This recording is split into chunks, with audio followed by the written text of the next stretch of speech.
What is best in life? To crush your enemies, see them driven before you, and to hear the lamentation of their women. Looks like I picked the wrong week to quit sniffing glue.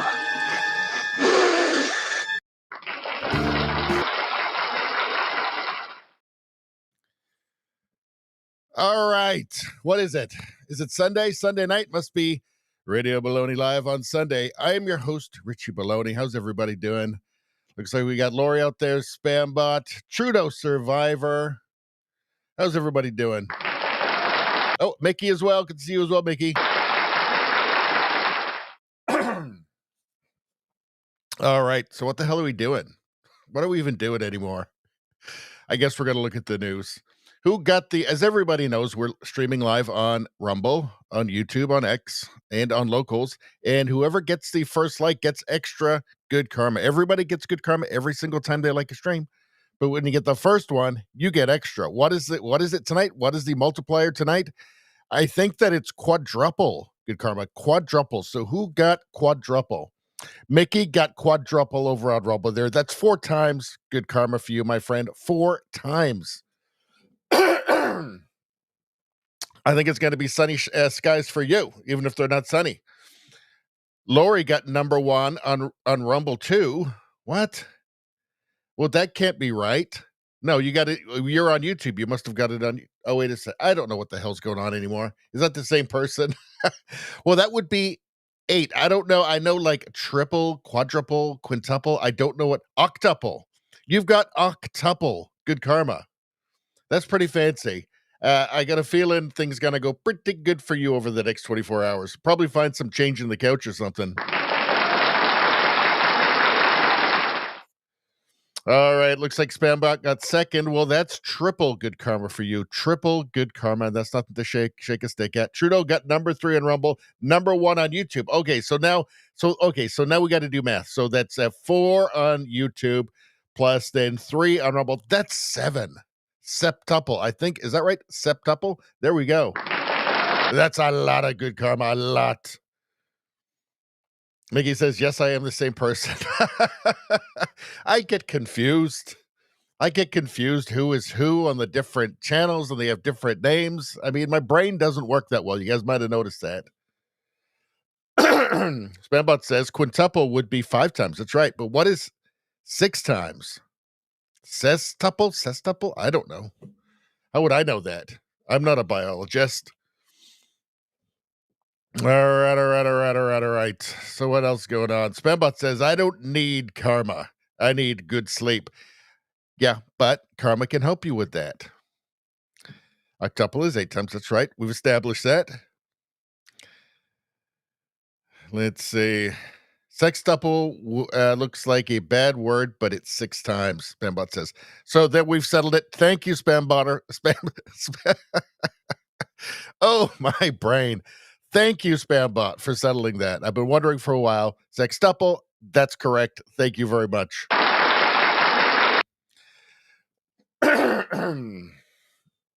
Mickey says, can't change your name on Rumble. I don't know. Maybe they'll fix it one day. I don't know. It's pretty good, though. I think we can all agree it's pretty good. All right, then. I don't know. What are we talking about? Let's, well, actually, there was another shooting at the church. Let's go to Fox Live now and see if there's an update. I think there is. Hold on. Entire community in your prayers. Thank you.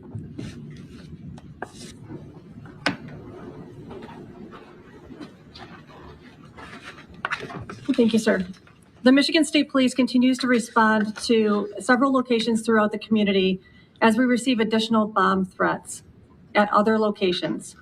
Please continue to stay vigilant, and if you see something suspicious, say something. Call the FBI tip line or call 911 to report suspicious activity. This incident is an active investigation. Investigators are tirelessly combing through evidence under difficult circumstances and working to identify each victim as quickly and accurately as possible.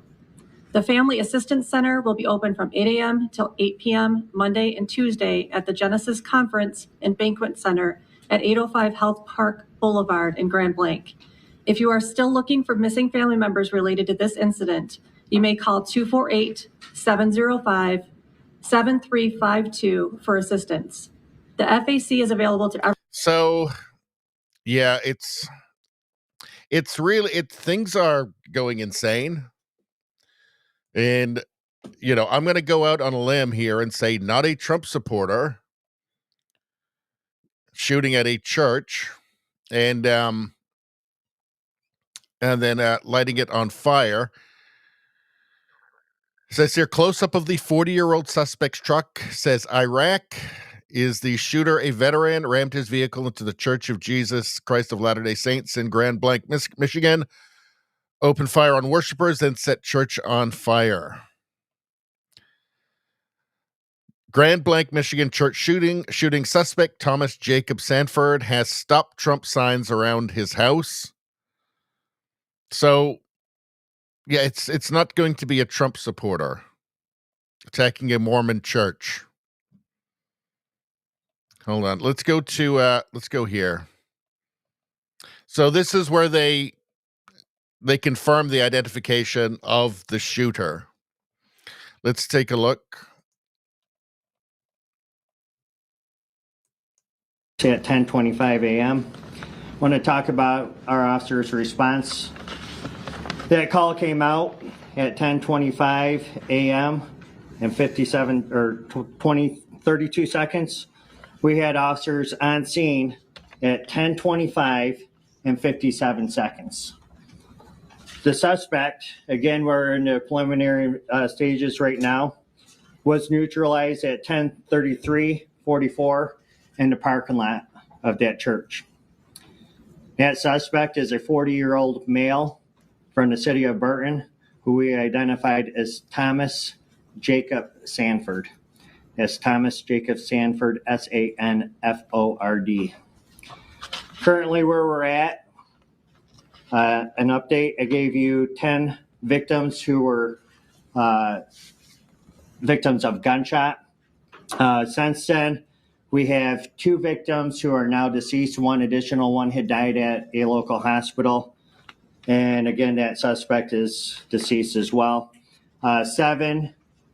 It's up to 4, the last that I heard. Other victims at this time are in stable condition. 1 is in critical condition. Now, for the reunification, I had a question earlier about, hey, where can people call to see if their loved one is okay at the reunification center? I want to provide a number for you for that. It's 248-705-7352. Also, I know that our community is hurting right now, and we want to provide some resources for our community moving forward. Okay, let's...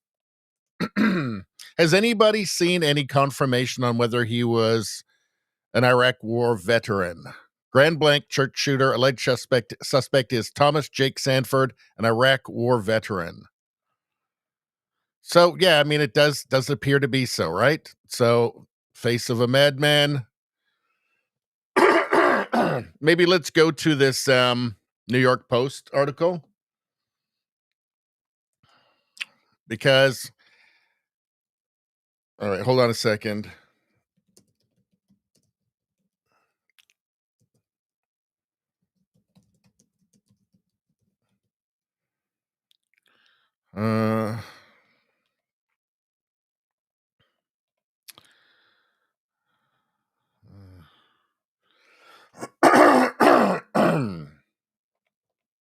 Okay, hold on. New York Post, Grand Blanc. You have to check these out because people put out fake stuff all the time. Let's see. Okay, New York Post. All right, here we go. So here we do seem to have confirmation. Hold on. So here we do seem to have confirmation. Iraq war veteran Thomas Sanford ID'd as gunman who attacked Grand Blanc LDS church, killing 4 and setting it ablaze. Church is on fire, and we're working with fire and all those things that happen during an active shooter training. This is a dynamic scene. So that time where we are right now, there's going to be more updates. Just know that there's a lot of things that are happening that we are not able to communicate just because of the work that needs to be done. The mechanics show between Holly and Saginaw is shut down, and we'll be having more updates. Okay, let's get down here. The deranged madman who killed at least 4 people and wounded 8 others at a Michigan Latter-day Saints church is 40-year-old Iraq war veteran who served in the U.S. Marines, the Post can confirm. Thomas Jacob Sanford rammed his Chevy Silverado truck into the building before opening fire on worshipers at a Sunday service of the Church of Jesus Christ of Latter-day Saints in Grand Blanc Township, Michigan. The vehicle had 2 large American flags behind the cab and a set of deer antlers attached to the bumper. So there we have a picture of the truck that rammed it. See Iraq on the license plate there. And yeah, it's burnt to the ground.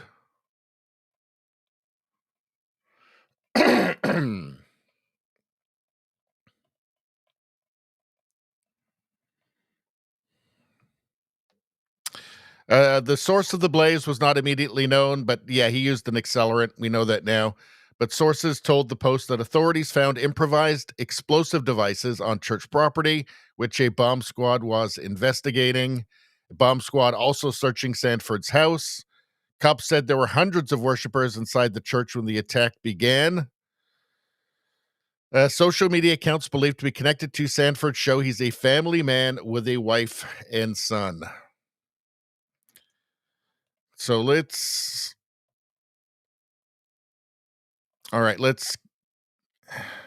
watch this for a second. What we know right now is that a 40-year-old suspect from Burton, he's a male, he drove his vehicle through the front doors of the church. He then exited his vehicle, firing several rounds at individuals within the church.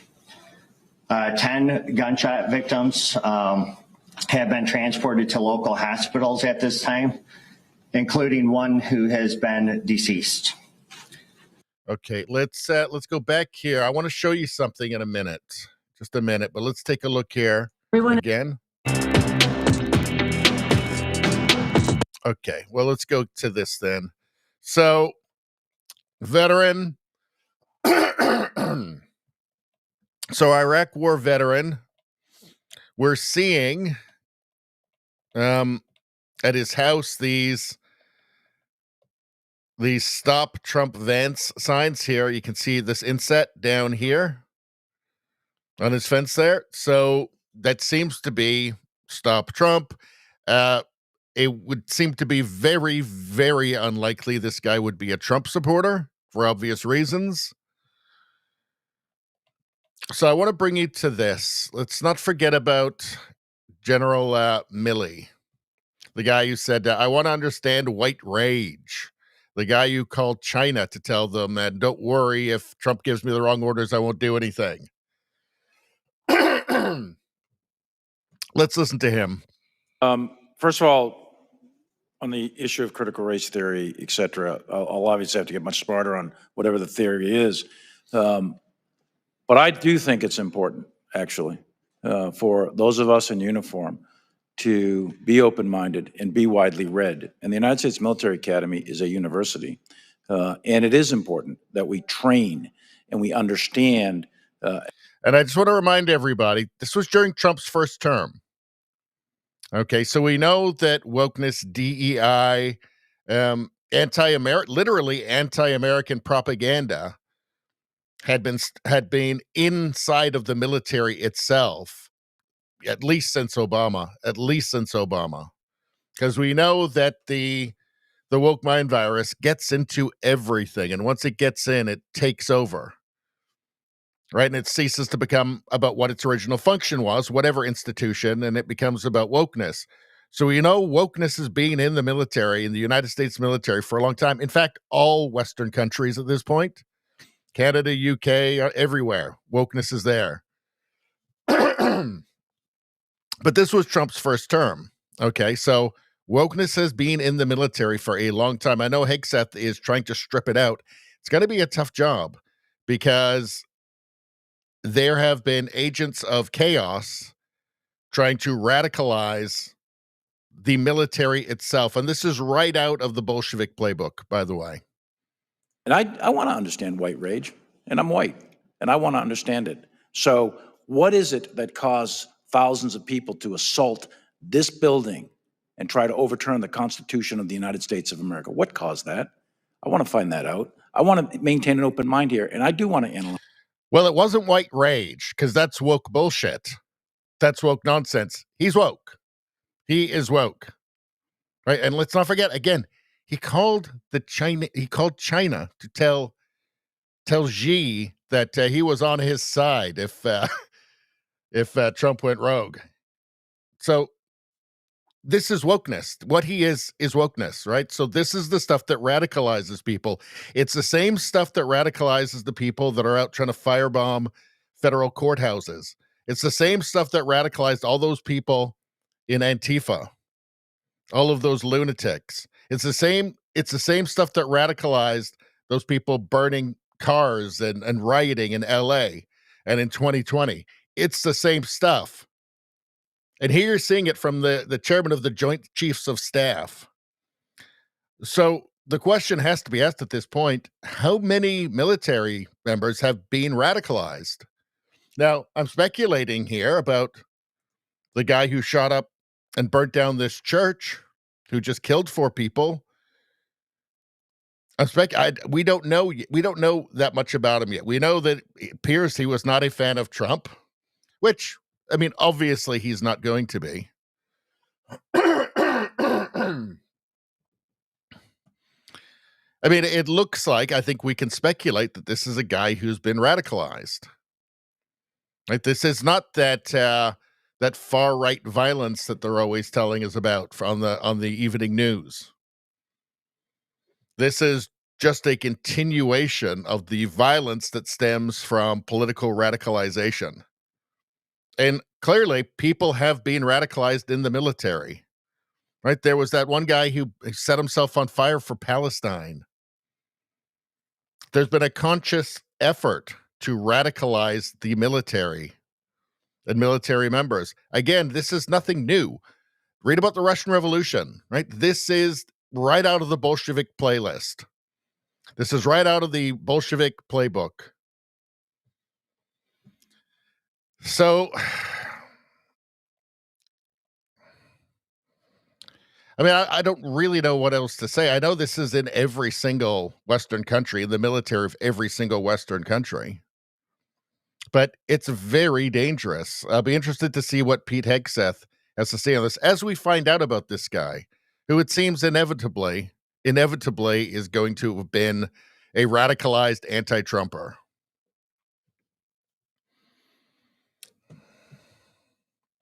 All right, let's get to the chat here.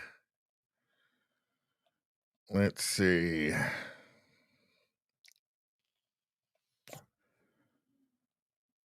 Izzy says, I made it like number 4. Well, let's see. So that would be 1.5 good karmas for you. 1.5 good karmas for you.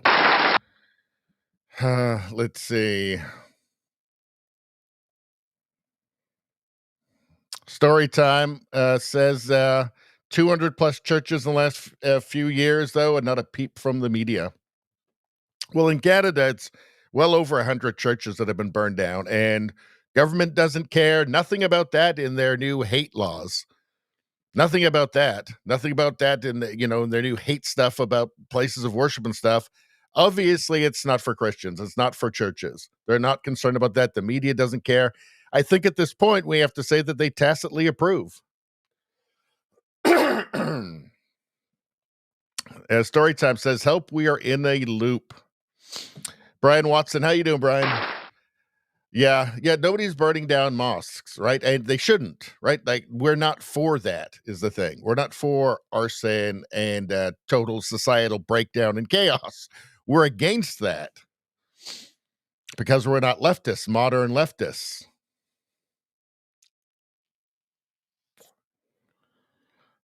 Turtles, how you doing? Good to see you. Izzy says, such a sad world we live in, so much mental illness. Thing is, it's not accidental. It's on purpose.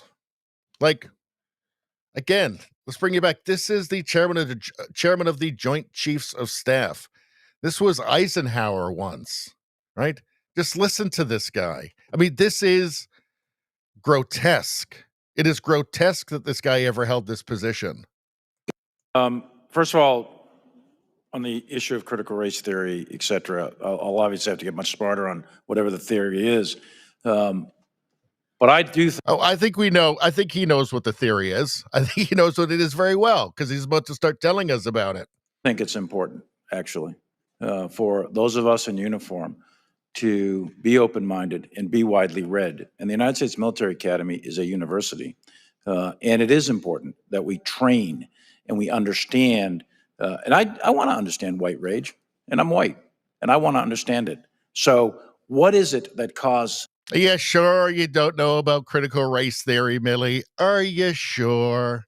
This is a disgrace. Like, this is dysfunction. He is a Bolshevik. He's a Bolshevik that infiltrated the military or was converted during his time in the military. I mean, those words should never come out of his mouth. That's genuinely alarming. That should terrify everybody, because right here, he is telling us that he is a race Marxist, a race communist, or at the very least that he's open to race communism. And then when you see his very cozy relationship with China, it just makes it that much worse, doesn't it? This should terrify everybody. He should not be talking politics, especially not race communism. That's insanity. Again, the question is, how many military members were radicalized? I know that Hegseth is trying to tear that stuff out, root and branch from the military, that poison, but how much damage has been done? Because it's been going on since Obama, at least. All right. We have this here. Yeah, so... but I think we've covered all of this, but everything is being confirmed. There was another shooter, too. Let's see. Turtle says North Carolina shooter was caught. Yeah. He was also a veteran, too, although we don't know what his motivation was. This was not a church, or it doesn't bear the hallmarks of something political right now. It sounds like he had, verifiably he had PTSD. Sorry, PTSD. I think I've got some brain trauma, not from military though, just from drinking too much when I was younger. PTSD. Suspect in North Carolina restaurant shooting identified, charged with murder after 3 killed, at least 5 wounded. Nigel Max Edge faces multiple murder charges after shooting at a American Fish Company in Southport, North Carolina. I don't know. Wouldn't surprise me if he was another leftist, deranged leftist. Opened fire from a boat into a waterfront restaurant in North Carolina, killing 3 people and wounding at least 5 others on Saturday night. So with him, I don't know. Maybe he just had a bar tab. Who knows? But would it surprise you if it turned out he was another deranged leftist? All right. Let's get back to the chat here for a second.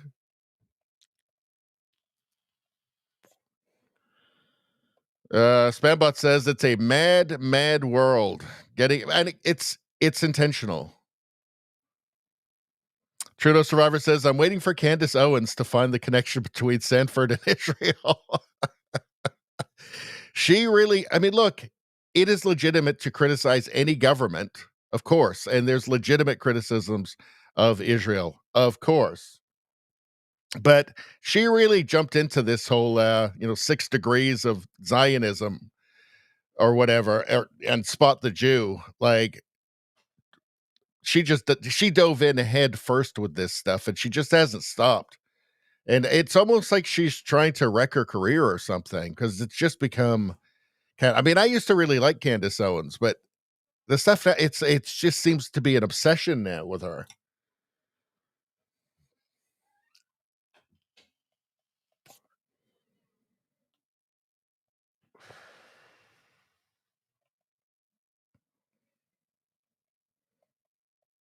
Let's see. Spambot says, so I'll just enjoy replaying a 30-year-old game that has been updated with a newer version of the game engine, New Dark version 1.28. I don't think I've ever heard of that.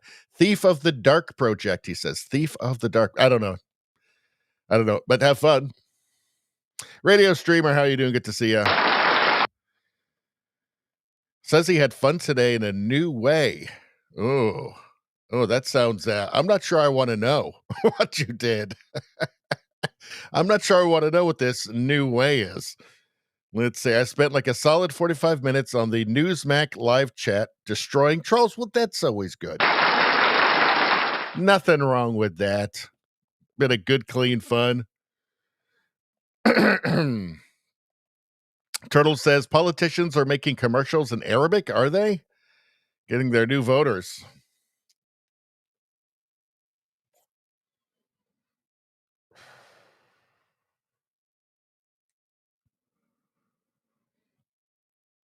Let's see. Radio Streamer says they couldn't help but get angry, and then I did not, so they got even madder. I told the last guy, salt is necessary for a human to function. Your haterade makes me stronger. The haterade makes me stronger. Very well indeed. Spambot says to Radio Streamer, I'm trying to best my how quick to get banned on Blue Sky. Well, I think it's just immediate, isn't it? Like, I think if you just type, like, if you're going to say something nice about JD Vance, you just type J and already your account's gone before you can even get to D, I believe. Let's see. Spambot says that his time to get banned off Blue Sky is 18 minutes, 4 seconds. That's pretty good. Round of applause. All right. Not bad. Not bad. New VPN IPs you're going to need for that. Rosie, how you doing? Good to see you. She says, hello, everyone. Family gathering, joining late. Happy Sunday. Happy Sunday to you, Rosie.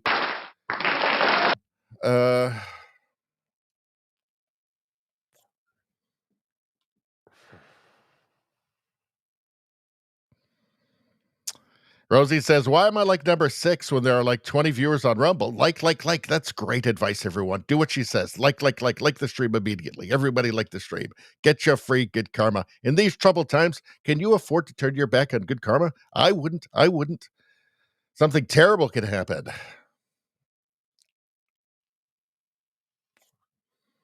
Storytime says, Candace is way too much. I can't take her. I can get the same info elsewhere. Well, she's just become obsessed now. And then the stuff with Macron's wife, I mean, that lawsuit is still going ahead. It wasn't dropped, by the way. There was a headline. I corrected myself because I fell for it too. I saw a headline that said lawsuit dropped. No, what it meant was it was from the UK. It was from a Daily Mail or something. And what they meant is that they dropped a lawsuit on her. She's going to lose a bunch of money. I mean, it's one thing to say, I'm speculating that Macron's wife is actually his father with a sex change, but is also her own brother, but also my brother. Yeah, like I'm not sure exactly. It was something like that. I don't want to get sued by anybody myself, so kind of make it up. But it was kind of like that. It was crazy. It's one thing to say, I'm speculating about this, and another thing to say, no, it's absolutely true.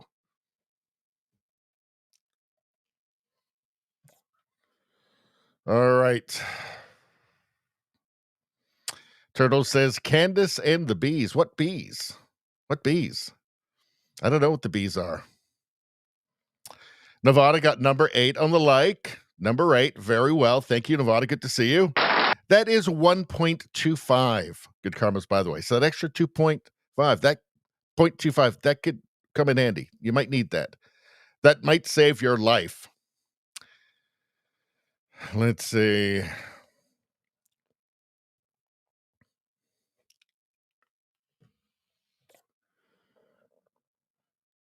All right. Let's move on. Let's go back, see if we've got another update. Otherwise, I don't think I have anything else to add, or there's going to be anything to add on the Grand Blanc in Michigan. But that would be, legally speaking, there would be an argument to be made there. Of course, the argument that the U.S. would make is that Venezuela's government is in cahoots with the terrorists, and we've already linked at least. Okay, so this is not on that, but this is actually interesting. I want to watch this for a couple of minutes. One of the groups we designate as terrorists as being linked to Maduro. There was a couple of, my recollection was two different groups we have down there that we've designated, our drug cartels we've designated as terrorist groups. Tren de Agua is by far the largest of them. But with that, we put a $50 million bounty on Maduro's head.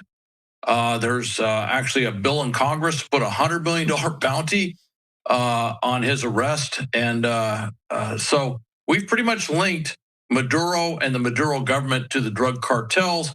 That would be the legal explanation or the diplomatic explanation, which not particularly diplomatic when you're actually doing strike missions, but you get the idea. That would be the way we would explain why we're striking various drug targets in Venezuela. I don't know what we're looking at, and keep in mind all of this, none of this is stuff that the federal government, any portion has come out publicly or officially said we are doing this. This is all reports that there is some planning effort underway to do this sort of thing.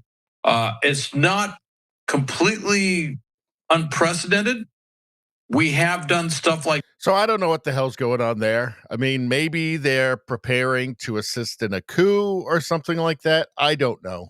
I've got no idea what's going to happen there. It might just be a show of force, a show of strength. I don't know. Venezuela is very tied in with China now. They obviously hate the United States. But I don't know what's going to go on with that. But let's move on. Let's move on with some other news. So, oh, wait a second. What's going on here? This is not the one that I wanted. I thought that I had something else in there. I don't. So let's just go here. All right, let's go to Scott Jennings, who does a really commendable job on CNN. I'm surprised they let him stay on CNN, I have to be honest, because he's constantly embarrassing and humiliating the other talking heads on CNN, because it's actually not very difficult when it's just, the rule is just Trump bad, everything Trump does bad. And you have to try and twist everything into a pretzel to make it so that every equation equals Trump bad and conservatives bad. So when you're doing that, it's not based on reason or rationality. It's just pure politics. So, yeah, I mean, it's, there's going to be all kinds of holes in their arguments and all kinds of incoherences. And he's very good at immediately picking up on them and pointing it out. And they hate it. They hate it. They hate him. I mean, I guarantee, CNN viewers are so brainwashed by this point. They're probably throwing their dinners at the TV every time he comes on.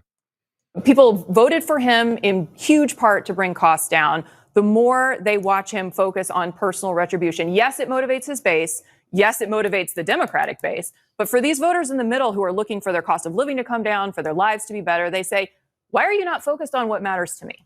I'm stunned to hear you say we're now worried about normalizing this kind of thing. We had an attorney. You are about to do right now. Let's hear it. I'm about to tell you what happened in the state of New York when the Democratic Attorney General ran an entire political campaign promising not to uphold justice, but to prosecute one person, Donald Trump. And I didn't hear a lot of weeping and gnashing of teeth among Democrats about normalizing the weaponization of justice. That chart you put up there, my question is, do they deserve it? If they didn't do anything wrong, I'm not certain anything bad is going to happen to them. Bolton, that started under Joe Biden. James, I mean, these people that you put on the screen, they may have something that needs to be looked at. But don't you have trust in the processes, grand juries? This is how the system works. It's such a remarkable thing, because if you're going to run a propaganda network, it's important that history starts every new morning. And yesterday didn't happen. If it's convenient, yesterday didn't happen. I mean, in New York, Letitia James ran on a show me the man, I'll show you the crime platform. She ran on getting Trump. That was it. She didn't have a crime. He wasn't suspected of any crime. She said, I'll find the crime. This is Stalinism. This is the Soviet Union. This is show me the man. This is show me the man. I'll show you the crime. Obviously, on its face, transparently so. It was nothing else. It could not have been anything else. She made it explicitly clear that she would find the crime. Whether it existed or not, she was going to find a crime. Show me the man, I'll show you the crime.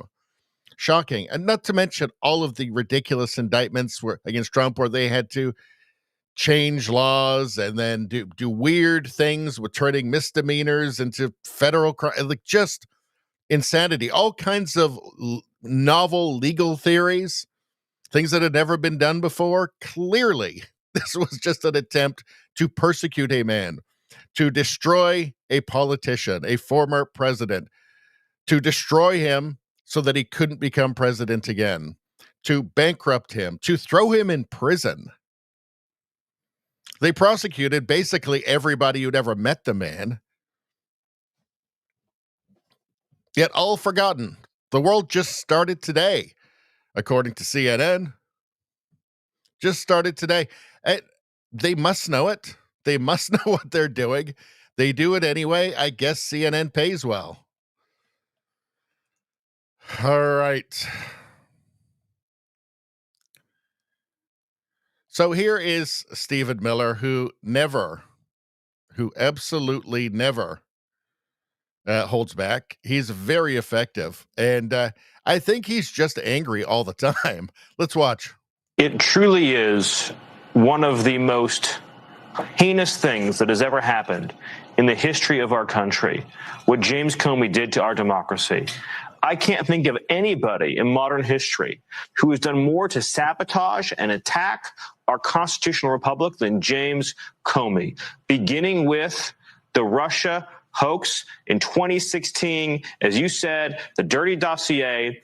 James Comey, as the head of the FBI, tried to lay a trap to remove a duly elected president from office, to imprison and incarcerate his political allies and friends, and to lead an actual coup against the laws and Constitution of the United States. What James Comey did is truly one of the most severe assaults on our freedoms and liberties that has occurred in the whole history of this nation. It truly is. The thing about this Comey indictment, too, is that it's pretty much an open and shut case. There's nothing novel about it. It's just lying to Congress. Lying to Congress. And they have him dead to rights on doing that. They asked him, did you leak information? He said no. That was a lie.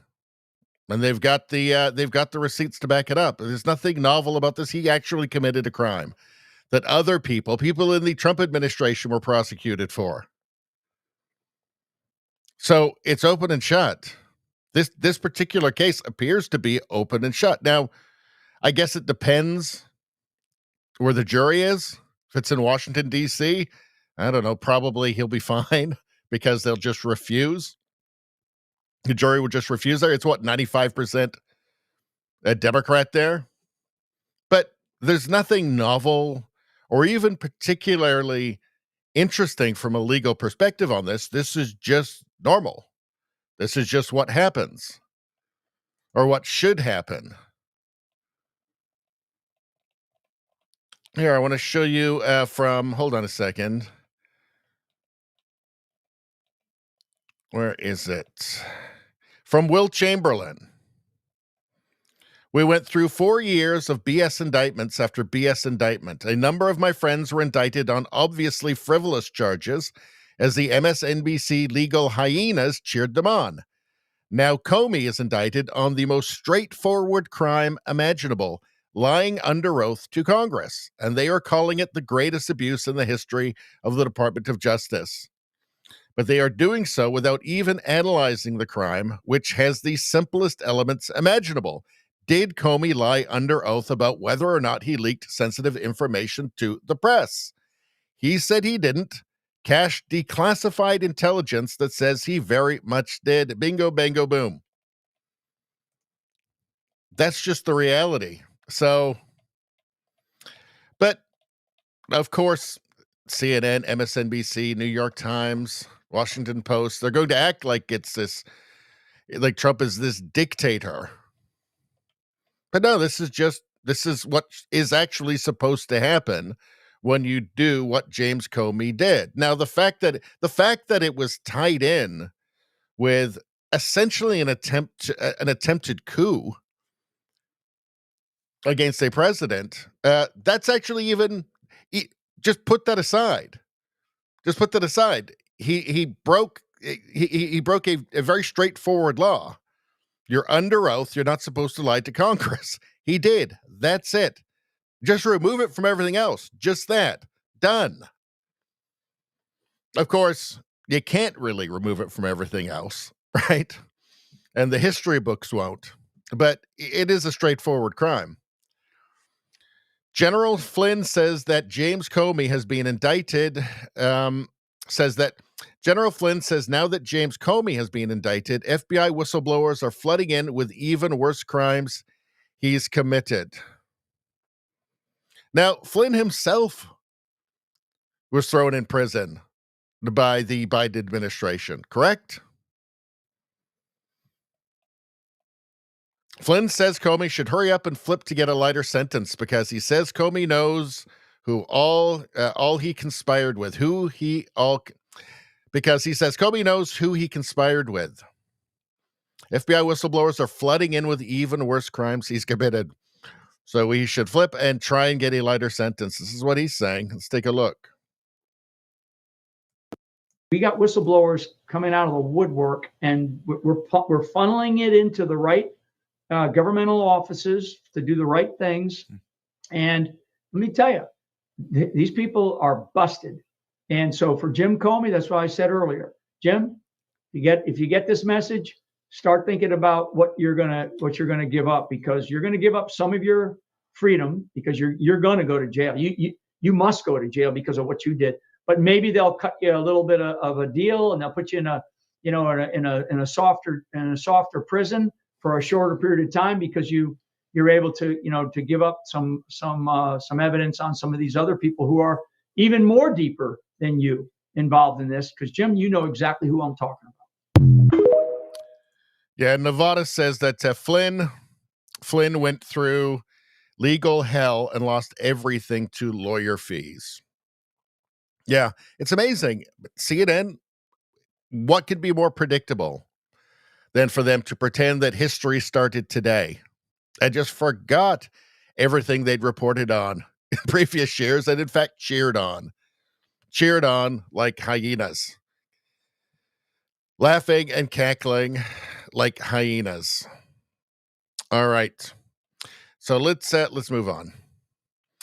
Here's Canada now. So let's see. Ryan Garrettson posted, blocking traffic at one of our busiest tourist destinations, setting off smoke grenades from bridges. There is nothing these individuals can't do as long as they carry that flag, the Palestinian flag. Madness. Yeah. I don't see the RCMP running in to arrest them all. As far as I know, nobody's bank accounts have been frozen so far. No moral panic on the media. Media is just not really very interested in it for some reason. For some bizarre reason, there's no moral panic in the media about this constantly happening. Even when you have Jewish girls' schools getting shot at twice, like Jewish businesses vandalized, and these lunatics marching intentionally through Jewish neighborhoods, obviously to intimidate them. When you have a Jewish father with his son walking down the street and getting attacked by a lunatic, who, by the way, was then immediately let go by a judge. No moral panic. Isn't that weird? And then when we get the hate bill as C8, the only thing they mention in that in terms of hate symbols is like the swastika. Only one. Now, this may be news to the mainstream media in Canada. We don't have a Nazi problem here. We don't see swastikas everywhere. That's not really a thing in Canada. Maybe some guy out somewhere, 4-hour drive outside of the nearest town, did a flag 10 years ago or something. But it's not a problem here. It's really not a thing. Why is that the only thing in the hate legislation? Because I don't know. These are the people who shout death to Canada, death to Israel. Really, my feeling is anytime you're shouting death to any country or to any person, that's kind of the hate, right? Isn't that the hate we should be worried about?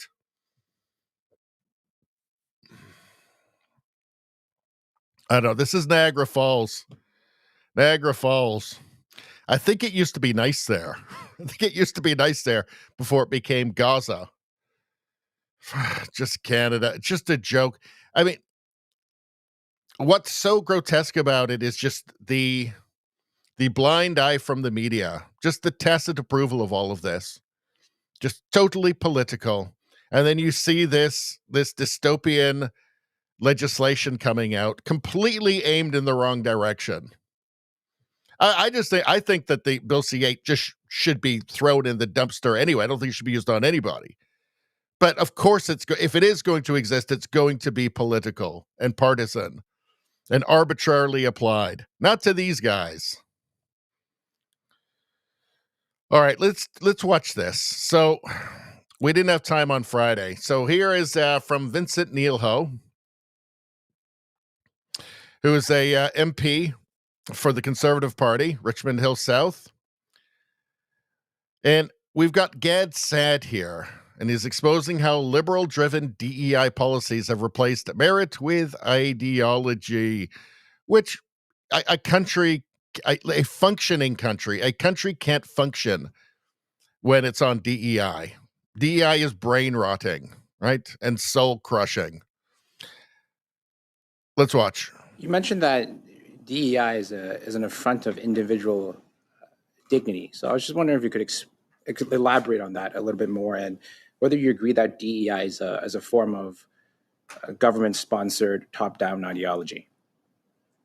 I mean, absolutely. What greater manifestation of ideological top-down stuff than DEI, right? I mean, I present myself to the world as Gad Saad. Part of me being Gad Saad is I have green eyes. Part of me being Gad Saad is I come from Lebanon. Part of me being Gad Saad is I'm a certain height. I've got some merits. I've got some faults. So I am an individual, and I ask you to judge me as an individual first. The reason why I love science is because when I do my science, I'm trying to discover something interesting about the world. And that phenomenon that I'm studying exists independently of my identity. That's what makes science beautiful. It liberates us from our shackles. So that's what I mean when I say it's an affront to individual dignity. All of the members of this committee are worthy individuals because they are individuals. So I'm first Gad Saad, and then I'm a member of a group. So nothing could be worse than to create collective tribalism in the pursuit of science.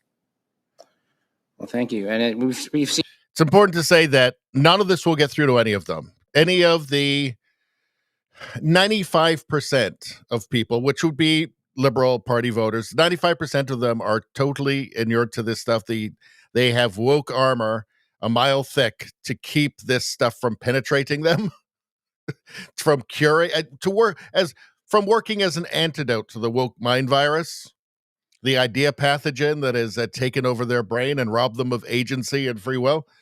Anyway, let's continue.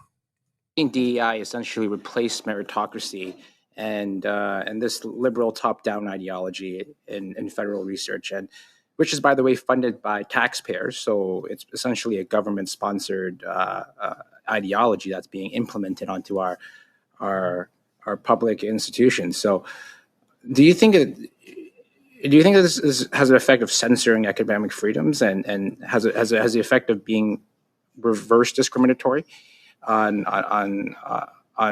groups that are considered not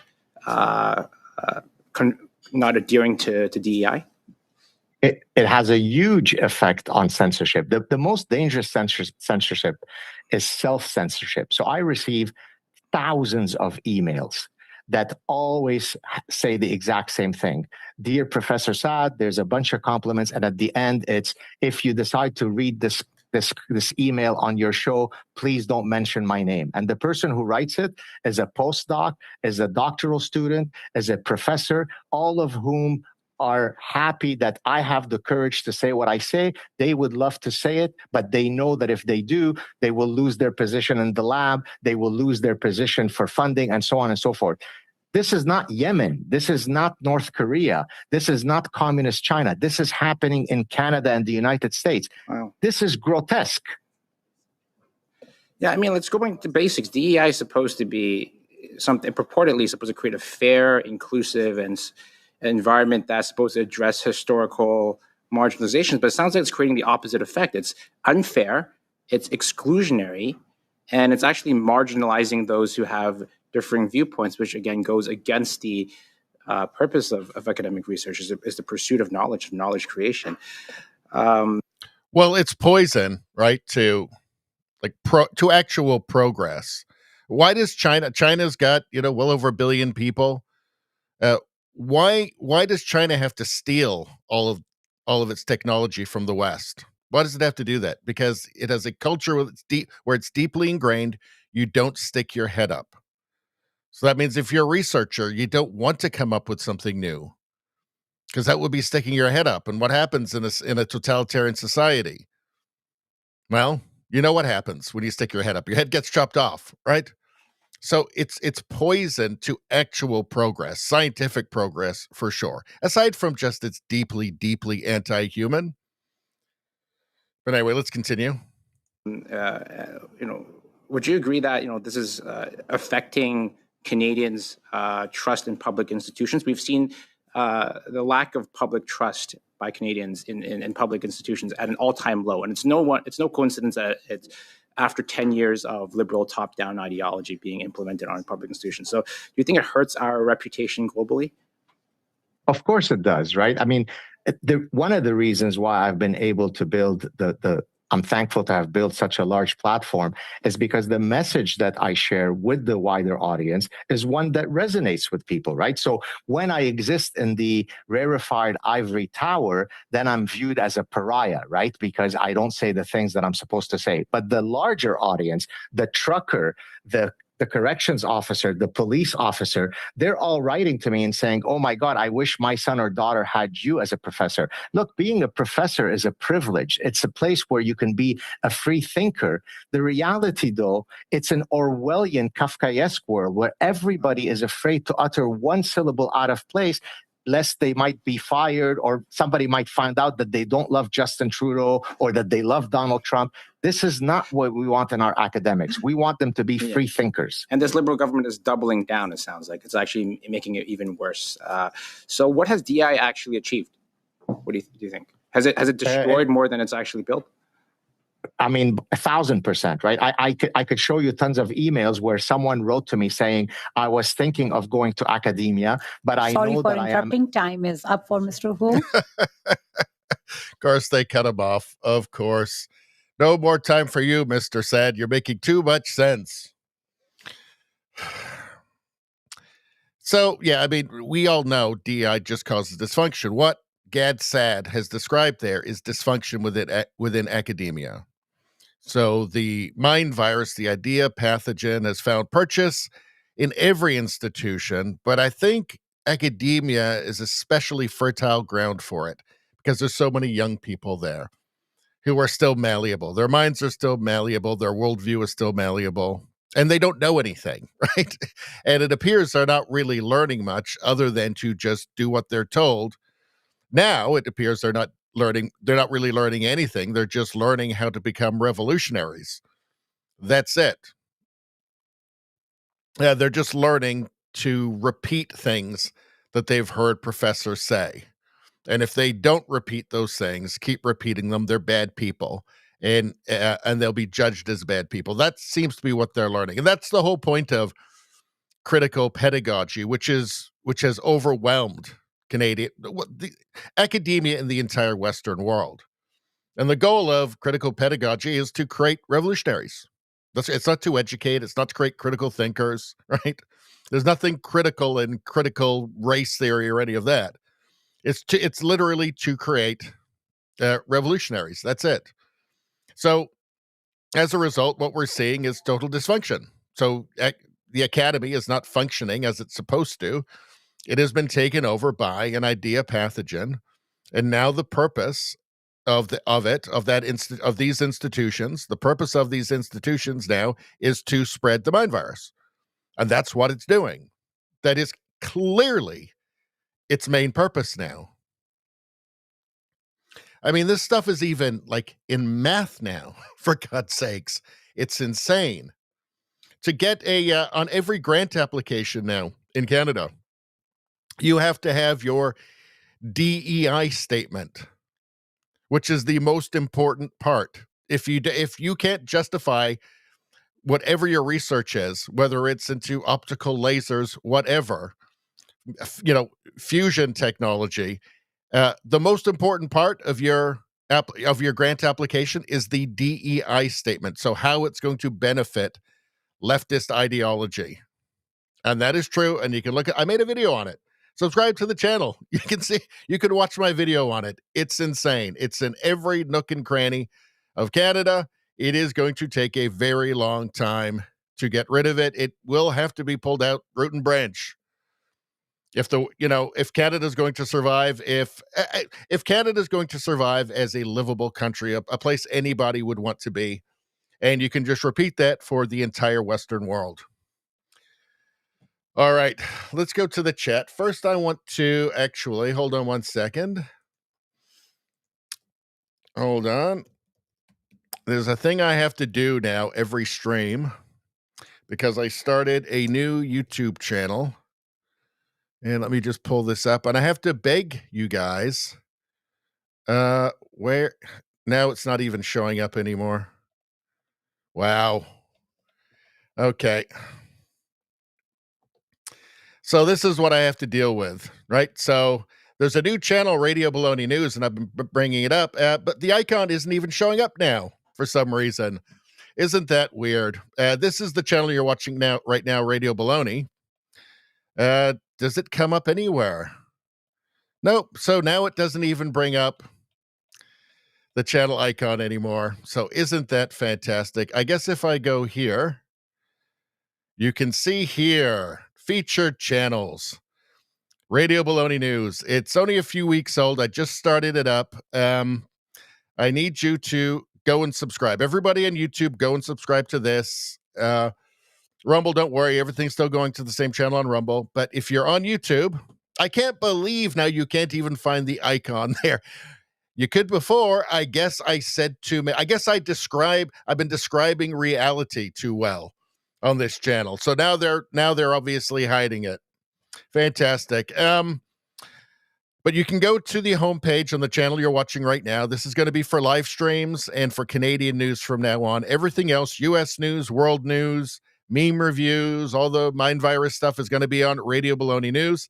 I need you guys to go there, help me out. Obviously, YouTube is not going to help me at this point. They've already flagged it appears, after only a few weeks. So I'm going to have to rely on you guys to go and subscribe to the channel. And look, there's lots of great stuff, meme reviews, woke indoctrination, Comey indicted, all kinds of stuff. I break down how they fake the numbers about right-wing violence to pretend it's more than the left. All that stuff's going to be on this channel. Please go there and subscribe. Everybody else, just, subscribe and like the channel and stuff. Become a channel member. It's the best thing anybody can do. And also, gift memberships is an awesome, beautiful thing. In fact, you can be nature's greatest miracle by doing that. All right. Brian Watson says, in Ottawa, they dropped noise bylaw charges for noise violations. Antifa can make all the noise they want. Yes, this is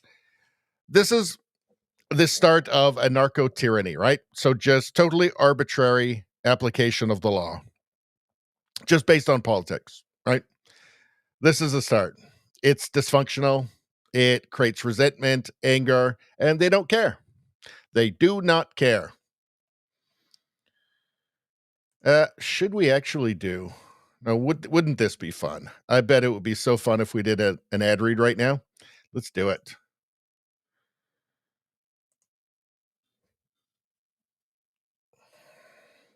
All right, people, let's be clear. Cryptocurrency is no longer emerging. It's here. And this latest move cements that reality in the biggest way yet. Trump Media Group just inked a massive $6.4 billion deal with Crypto.com, the world's top crypto platform. They're teaming up to scoop up $6.4 billion in CRO, the powerhouse token that fuels fast, low-fee DeFi staking rewards and real-world perks like cashback on your spends to launch America's first CRO treasury. When it's done, this new company will be the biggest CRO holder out there. Want in on the action? Head to crypto.com. That's crypto.com. That's CRYPTO.com today and grab some CRO. Let's make crypto great again.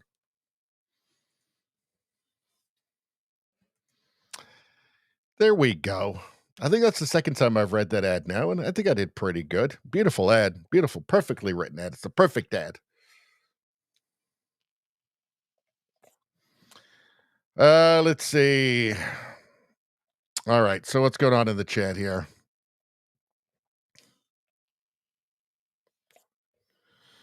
Trudeau Survivor says the Palestinian flag is essentially the new swastika. It is. It is. It is. It's got the genocidal chants and everything. It's great.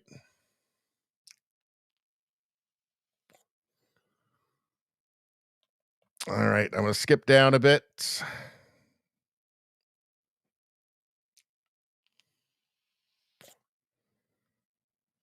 Radio Streamer says, in fact, I am so anti-Comey, I want the tables to be solid but small, not like those huge tables in Russia. It's those huge tables have always been the worst thing about communism. Those huge tables. I get your point, Streamer. I'm on board.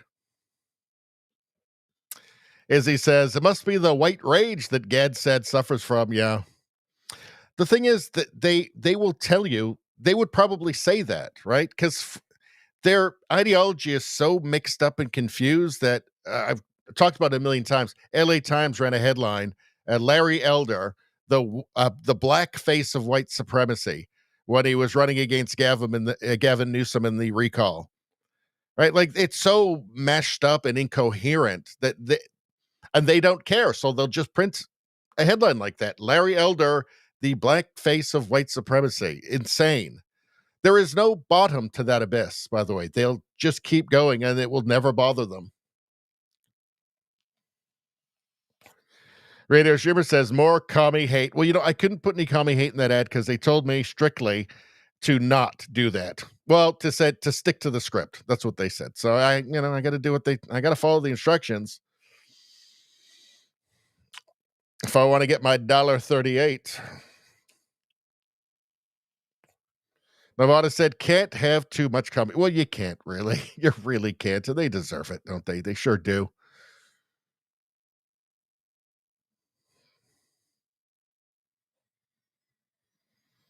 Let's see.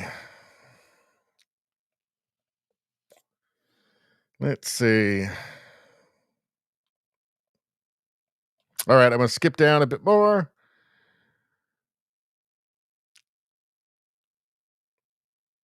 Rosie says, my phone just started the stream over for no reason. Well, that's weird. Izzy says, we'll know what happened to radio if Radio Baloney suddenly stops posting. Yeah, it'll be the government, the Canadian government, with one of their new censorship laws. There's a new one. Well, there's C9. Sorry, there's C. I think I said C8 earlier. There's one that is C8. That's a separate one. Now, C8 would allow the government, Melanie Jolie, to just remove anybody off the internet for any reason and not have to explain themselves. C9 is the one that redefines the word hate into this nebulous thing that could mean anything that any activist judge wants, and as well, it's deeming, I guess it will arbitrarily decide which flags are hate and which ones aren't. I'm guessing they're going to decide the Canadian flag is hate. Let's see. Rosie says, nice crypto ad read. Got distracted by life. 10 out of 10. Almost the most you can get out of 10. Something beautiful has just happened from Mickey.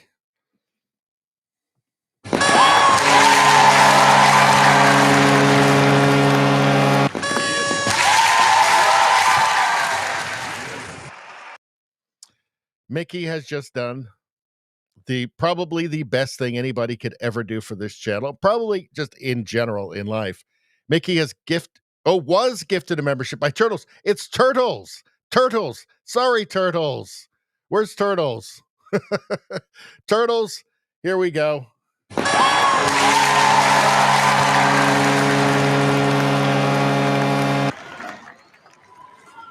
Mickey's also great. You're also great, Mickey. But Turtles was the one that was stolen valor on your part, I'm afraid. Not your fault. I accidentally did it. It was Turtles. Turtles, best person ever. Everybody else, I'm going to stop saying everybody else is total human garbage, aside from Turtles. But I'm just going to say Turtles, way better. Just a lot better. Just a lot better. Thank you, Turtles, for gifting that membership. It really is a great thing. And you are now...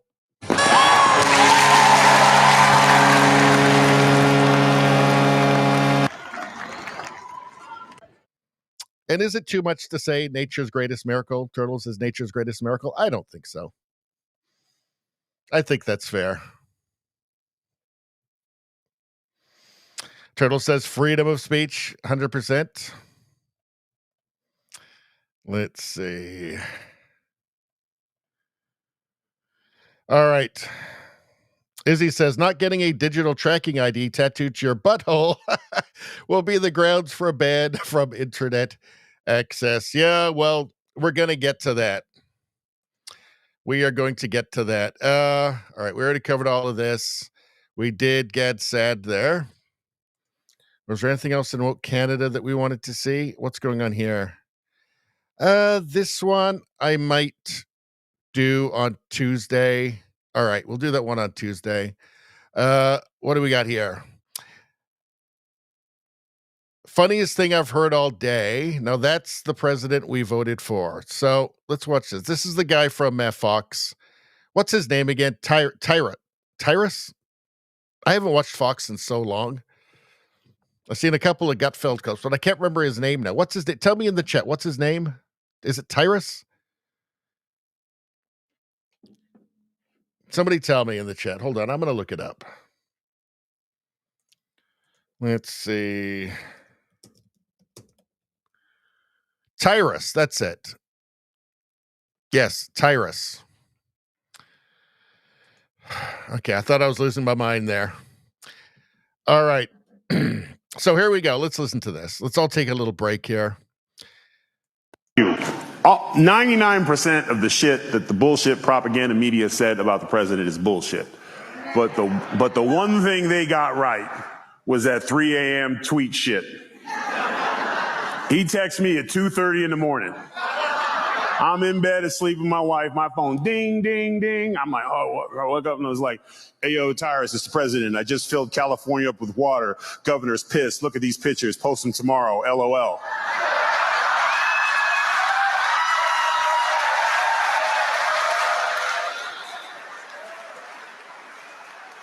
I text him right back. You cold-blooded, Mr. P. Cold-blooded. I bet he was, man. You filled up all the reservoirs? All of them. Hashtag fuck that little fish.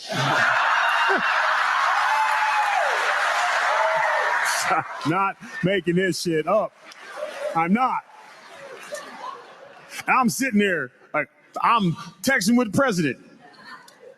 Whole side of my face got hot. I turned to look, my wife was like, who in the fuck are you texting at 2:30 in the morning? President.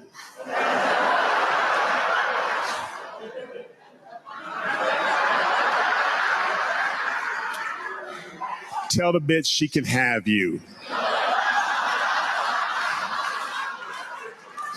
So it's the president. Give me that. Tell him it's 2:30 in the morning and tell him to text you tomorrow.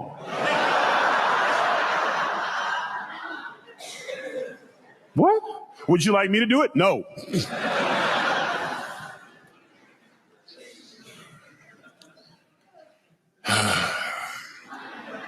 Hey, Mr. P, my wife says it's late and that I got to hit you tomorrow. Text me back right away. Okay, cool. Hashtag pussy whip.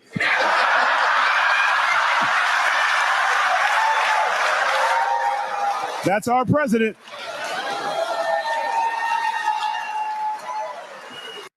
Okay, that's pretty hilarious.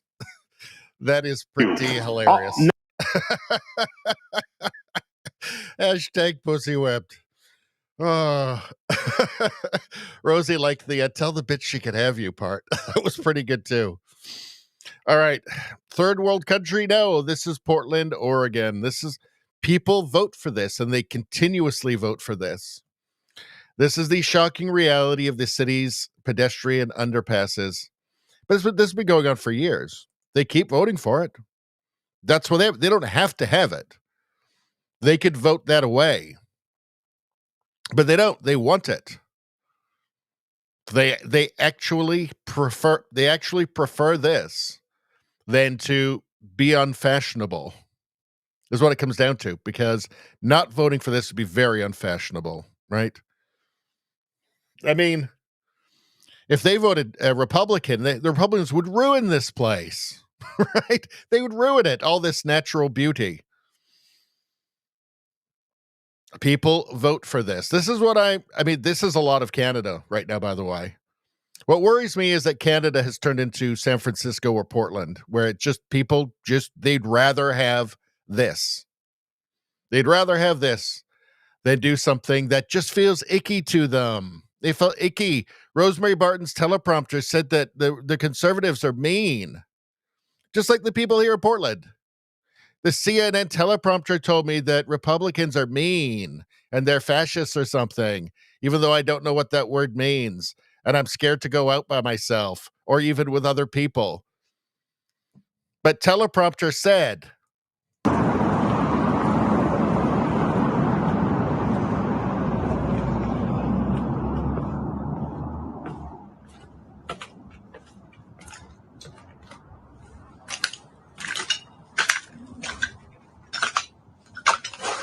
like, look at this shit. I don't care if this is just one space, if that's the only place in the city that's like that. A civilized society does not tolerate this at all. It has no tolerance for this because this isn't civilized. This is apocalyptic. This is equity. This is compassion. You want to know what you want to know what a progressive compassion and empathy looks like? It looks like this.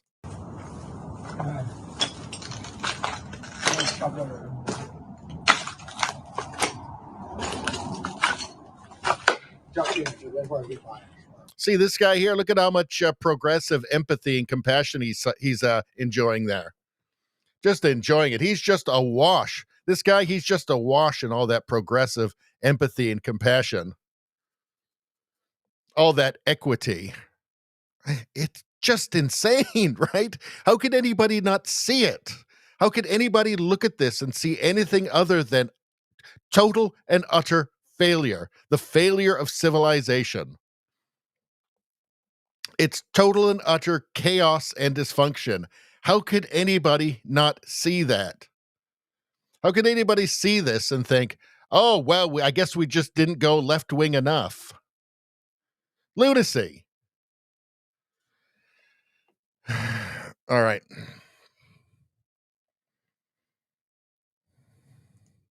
Let's see. RT, Trump sending troops to war-ravaged Portland, Oregon, as he should. Obviously, they can't be trusted to take care of their own civilization, their own little part of their civilization. ICE facilities under siege by Antifa, authorizing full force if necessary. Yeah, see, these are the forces of civilization, right? And not chaos and dysfunction. At the request of Secretary of Homeland Security, Kristi Noem, I am directing Secretary of War. Was it necessary to change it to war? I don't know. I guess the point of it is just to signal we are serious. Pete Hegseth to provide all necessary troops to protect war-ravaged Portland and any of our ICE facilities under siege from attack by Antifa and other domestic terrorists. I'm also authorizing full force if necessary. Thank you for your attention to this matter. Everything woke turns to shit. It was true when he said it, and it's even more true now.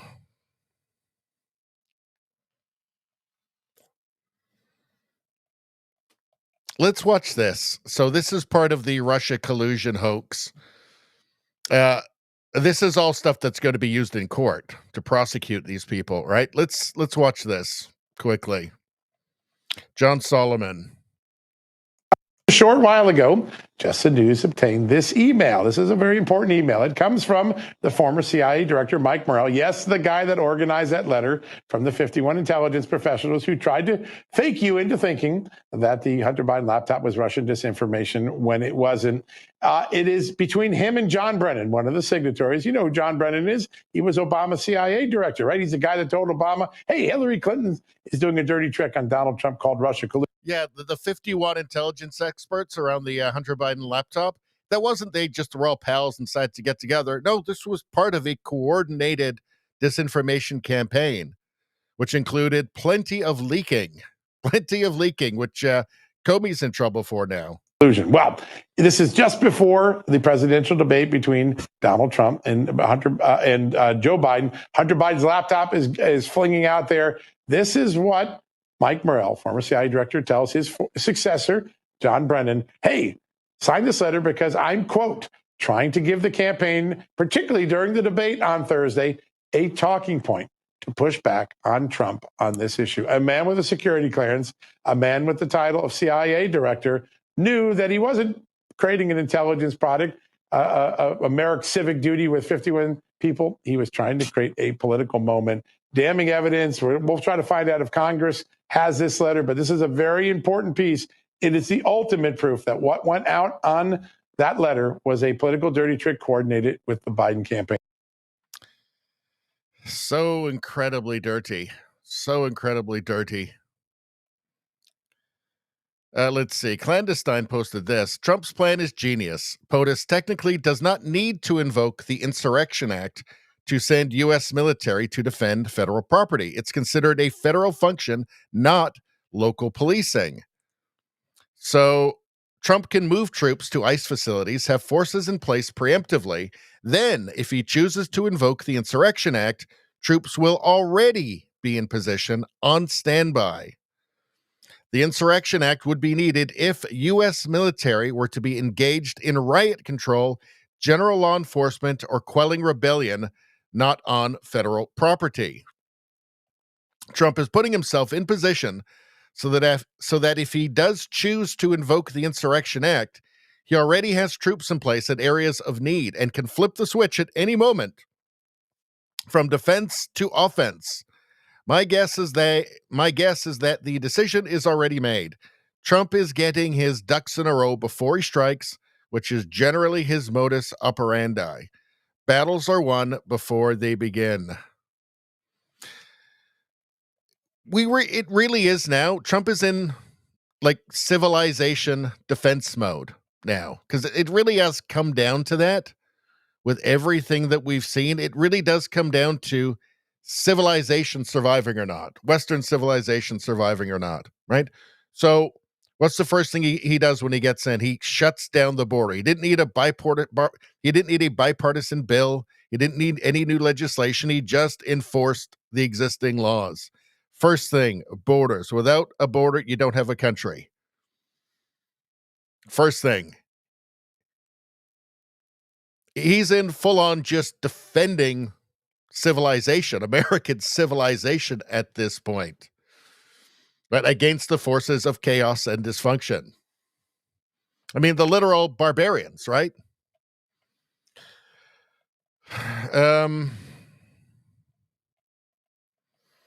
All right, let's move on. Carney.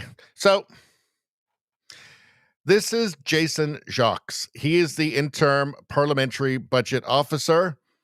That is a person who is an expert who The parliamentary budget officer is a financial expert who's brought in to advise the government. And I'm guessing Carney is regretting having appointed this guy because he is laying it out in the starkest terms. Let's watch. In the report, we clearly indicated that based upon the path we're currently on, by our estimates, it raises significant concerns with respect to the sustainability of federal finances. What does that mean in layman's terms? I'm asking because we hear that word a lot from economists, particularly when we're talking about deficits or balanced budgets, what and what isn't sustainable. When you say that you have concerns about the sustainability of our financial picture here in this country, like what in layman's terms does that mean? I think certainly from our perspective, we're at the precipice. So we haven't gone over the precipice. We're kind of looking out over the cliff at this point. And we're at a point where, based upon our numbers, things cannot continue as they are.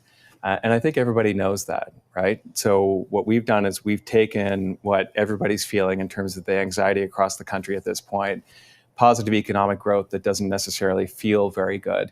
And we've actually put numbers around it with respect to the federal government's deficits over the next 5 years. And for us, it's really important to set the table for parliamentarians so they know what to expect, so they have a better sense of the overall context within which they're going to be presented with Budget 2025. So what's at stake at the precipice? Like, if you fall over the cliff, what's there? If you're able to go the other way, what's there? Obviously, you don't want to go over the precipice. That's probably... Like, what happens, though, if you do? Nothing good. And nothing good. And I think for parliamentarians, and certainly I think all Canadians are very much aware of the challenging economic times that we're in, and the fact that we're going to have more challenging times as we go forward, both in terms of trying to manage the deficit. So there isn't a lot of fiscal space the government has to actually work with at this point. But I think also more broadly, looking at the restructuring of the Canadian economy. So something we've touched on as part of the committee hearings, and I think other people have highlighted, is this world order that we've had for the past 75 years is done. That both has geopolitical considerations around additional spending or increasing spending on the defense side, which is definitely a spending pressure. It also has immediate pressures in terms of the Canadian economy and the definitely the attenuating or the diminishing of the linkages with the U.S. and our need to find other linkages outside the country. So in short, it means a lot of change within a relatively short period of time. Yeah, I mean, what it means is, the whole house of cards that's held up by printing money just falls down. Because you can't anymore, because you can't borrow the money anymore. It becomes too expensive to borrow the money, right? You default on your debts. These are the things that happen. You end up getting a massive devaluation of your currency, inflation. These are the things that happen. These are the financial catastrophes that you see happening to countries, right? Like, let's not forget, the UK needed an IMF bailout in 1976. Like, countries can need these things. Canada could end up in a position where it needs a bailout.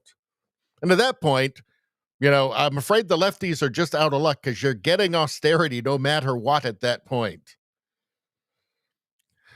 You get austerity when the money runs out. What did Margaret Thatcher say? Socialism's great until you run out of other people's money. That's what's happening. I'm telling you right now, the vast majority of Canadians are completely blind to this. They have no idea what's happening or the danger that Canada is in. None whatsoever. Jasmine Lane posted this. Here he is again, Jason Jacques. Let's listen to him. I mean, he's really laying it out in the starkest language possible. We're on the path to being in trouble. So that's what our 5-year forecast, the numbers that we released earlier this week, indicate. That if left unchanged, the fiscal path that the government's currently on will definitely result in us being in quite a bit of trouble and having to make some hard decisions. Now, in getting here, what do you attribute this to? Is this like Donald Trump's trade policies, the roosters coming home to nest, or? Here we go. It must be Trump. No, these problems have existed long before Trump. Has it helped? No. But it's certainly not the cause. Or is this about government spending priorities and not controlling it? I think it's kind of a little bit from column A and a little bit from column B. So there definitely is an impact in comparison to our previous forecasts. You can definitely see the impact on the overall growth for the Canadian economy. A larger part of it is the government policy decisions. So there ends up being about $115 billion in net new costs since the last time we prepared a forecast back immediately prior to the election in March 2025. And a good part of that is attributable to defense. So changing geopolitical environment, priorities for the government to increase spending on defense, which we saw that was announced in June, earlier this year in June. And of course, on the tax side and the revenue side. So $6 billion a year, so about $30 billion over the next year, plus revenue that we're no longer going to have because the lowest personal rate went from 15 down to 14. Mm-hmm. But yeah, certainly a little bit of both, but certainly at this point, it's more on the government. A big problem is, so anytime you get a radical left government like we've had in Canada for the last decade, it's just profligate spending and economy killing progressive economic policy. So you're left with no room, no wiggle room, right? So when something like what's been going on with the tariffs happens, you've got no breathing room because you've been maxing because you've been doing every bad decision has been to the max, right? So every policy decision has been terrible. You've been maxing out the progressivism and not being able to see beyond your own shadow because it's just spend, and buy votes without a thought to tomorrow. So you've got no wiggle room. There's no relief. You've got no nest egg. You've got nothing, right? It's just immediate disaster. And the only thing you can do is what Carney is doing, which is, well, we'll just borrow lots more money. He's a central banker. He knows how to do that. All right. Do we have anything else from him? We've got that. All right. We've seen everything else from him. Let's move on. Let's go to the UK. Actually, we'll go back to the chat quickly. And before we do that, let me just say to the people on YouTube, Radio Baloney News, the new channel, it's a few weeks old.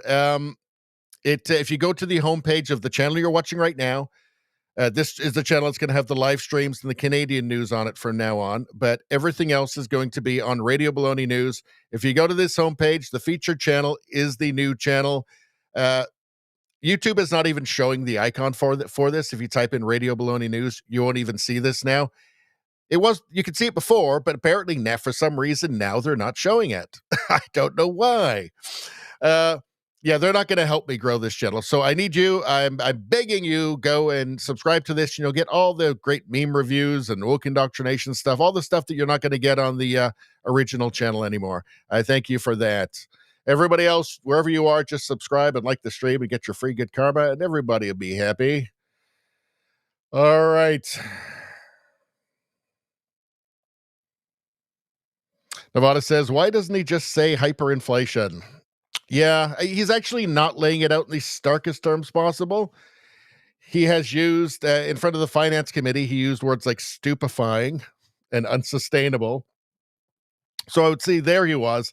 In that interview, no, he was not, it was not as clear and stark as it could have been. Trudeau Survivor says, Vassie does a good job of pretending she's a retard. This is the thing. On CTV, you've got to be... I think it's pretty clear she actually is a lot smarter and a lot more on the ball than she shows, but you're just not allowed to be that because it's CTV, Global, CBC. They're not about informing the public anymore. They're about manipulating now, right? So you have to play dumb. Let's see.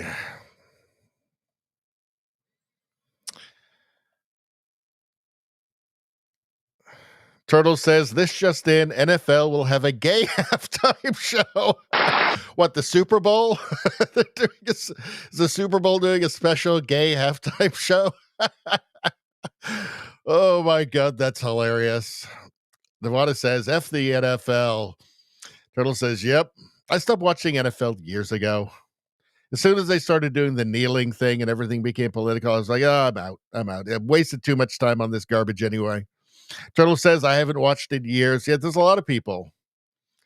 A lot of people like that.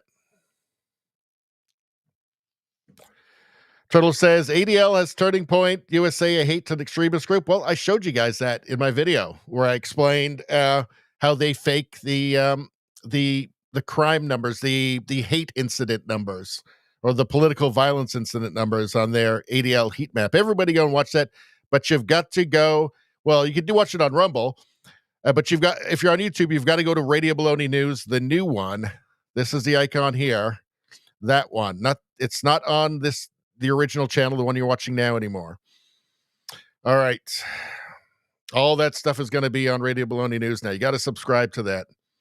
What do we got next? All right. We did all that. Okay. So here's Keir Starmer. So did you know that the totalitarian, tyrannical, I don't know, communist? Did you know that the totalitarian, aspiring communist government of the UK wants to bring in digital ID now? And it's like nothing bad. Like they're not going to do anything bad with it or anything. No, you totally trust them. No, this is just like a totally normal thing. Keir Starmer wouldn't hurt anybody. Let's take a look. One of our viewers got in touch and wanted us to ask this question. Russ Brown wanted us to ask you. You got to be careful, by the way, with this stuff, because 12,000 people get arrested every year in the UK for social media posts. So I don't know if this guy's going to get arrested for this question that he's sent in, but it's the UK, so I don't think you can ever be quite sure anymore in Airstrip 1. If you really believe that those profiting from human trafficking will think, oh dear, I have to check your digital ID now. I can't carry on paying you £1.50 an hour to work in my sweatshop. Okay, that guy's definitely getting arrested by the bobbies. Absolutely convinced that amongst the reasons that people travel through France, which is a safe country, to come to the United Kingdom, amongst the reasons is because it's easier to work in our illegal economy than it is in other countries. And we have to deal with that. Bosses who are prepared to hire people illegally are not asking them for their national insurance card. So what's the evidence? What makes you think they're suddenly going to ask them for a digital ID? We need to be really clear. You must have ID, mandatory digital ID, in order to work, because we have to stop illegal working.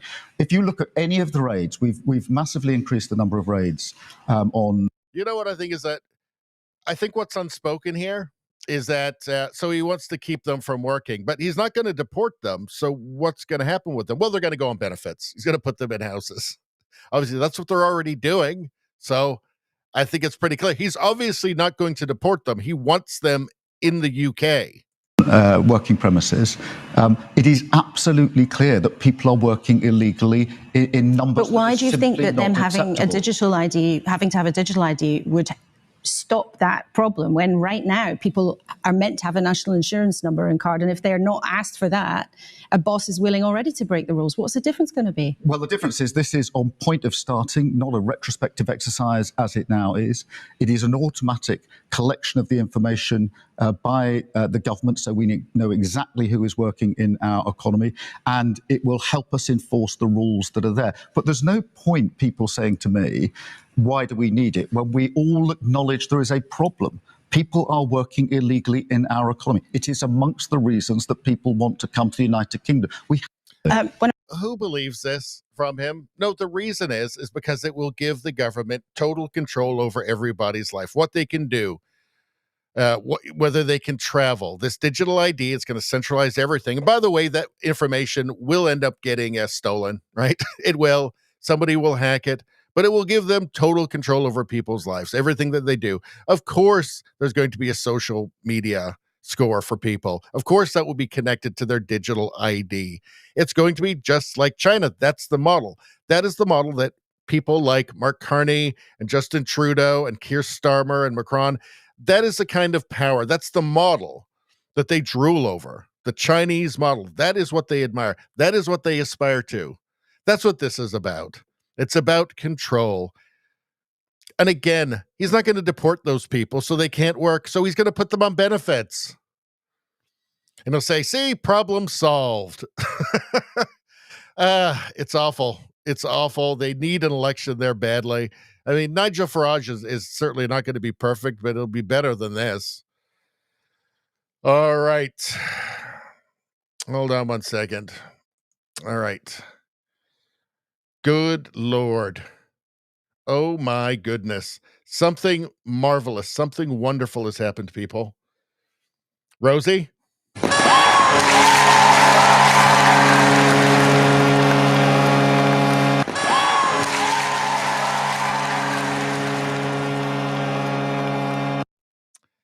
Hannah. Hello, Hannah.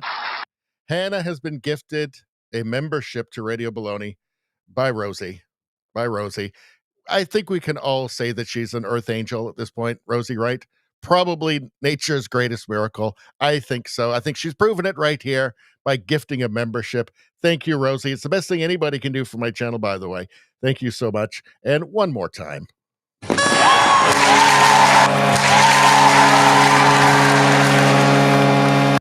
Best person ever. Everybody else sucks.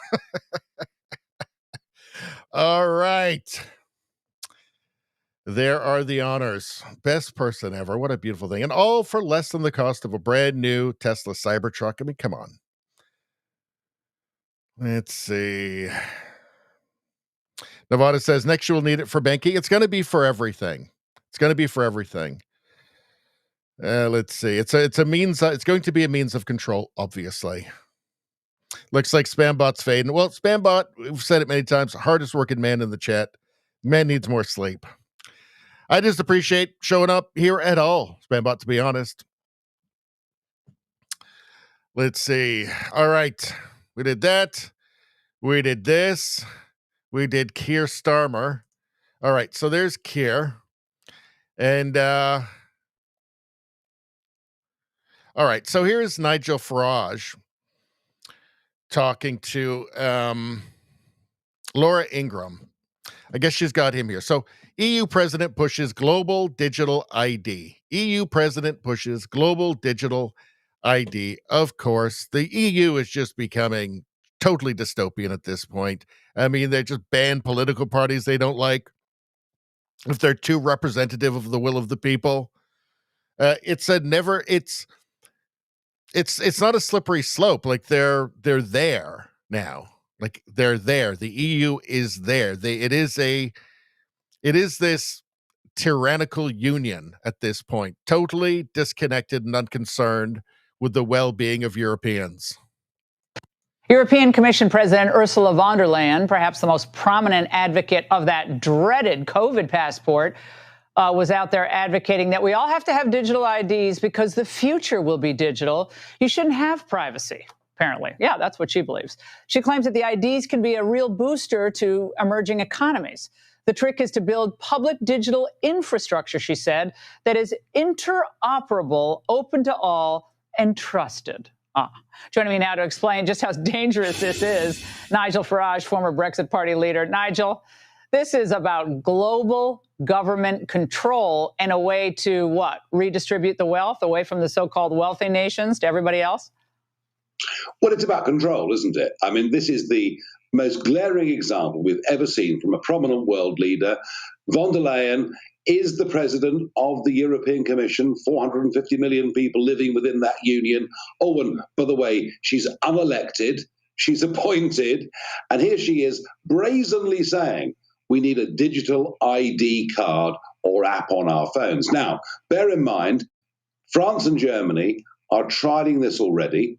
The European Union, she wants this to be enforced by the early 2030s and, may I add, backed up by a central bank digital currency, living in a cashless society. And now she wants the whole thing to go global. Can you imagine? On this ID card will be not just your date of birth, your gender, your eye color, your height, your approximate weight. There will be your vaccine status, your financial status, and goodness knows what else will be on that card. Can you imagine this data falling into the hands of bad actors? And if you think about it, that's all. And I speak to somebody. Bad actors? You mean like the government? You mean like her? You mean like Carney? I speak as somebody who's recently been debanked as a result of his political opinions.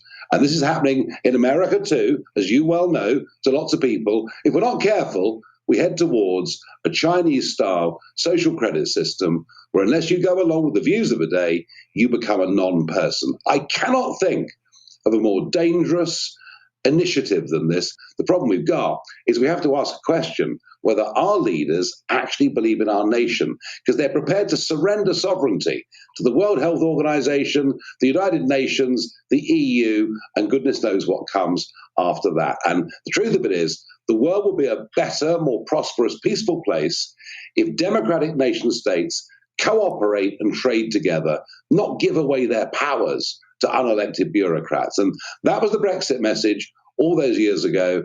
I now think what our little island did becomes a stronger message for the world, and in particular, after what von der Leyen said. We simply have to say, no, we believe in liberty, we believe in freedom, we believe in the nation state. European. You know, the sad thing is, like, what percentage of it'd probably be 45% of Canadians would probably at least would vote to be run by, to be tyrannized by an unelected bureaucrat like her, like von der Leyen. That's the sad thing. And they would welcome the digital currency, you know, the digital, you know, central bank digital currency, the digital ID, so that just everything is controlled now by the government. You know, hook up your social credit score. Sorry, sir, you can't buy that. You can't buy a loaf of bread today because you said something on X. Or sorry, sir, you've had your carbon footprint allowance today. Sorry, you can't have that hamburger.